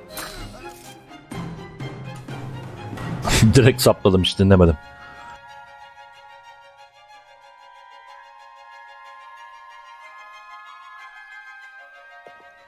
I suppose this means our detective days are over. But what about you, Artie? I'm glad I survived Mr. Raymond's insanity, but sadly he won't be here anymore to write more books. A great loss, I'm sure. I'm quite serious, Miss Evie. Me and my friends waited every week to read the next number and find out what happened next. Why don't you write some yourself? A fellow would have to be very clever indeed. Sounds like you'd be in your element, my dear. The gruesome Whitechapel murders by Artie. I should think I would use my full name. By Artie Conan Doyle. I'd use Arthur. Sounds more of a serious fella.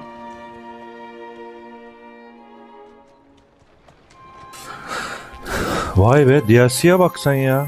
Kaç saat sürdü ya? 3,5 saat sürdü. Bitti mi bakalım? Bitti. Ulan bayağı uzun sürdü ya, 3,5 saat. Yani ama çok böyle keyifli değildi. Ama işte oynayan alan oynayabilir. Neydi? The Dreadful Crime mı? Öyle bir şey. Öyle bir DLC'ydi bunun adı.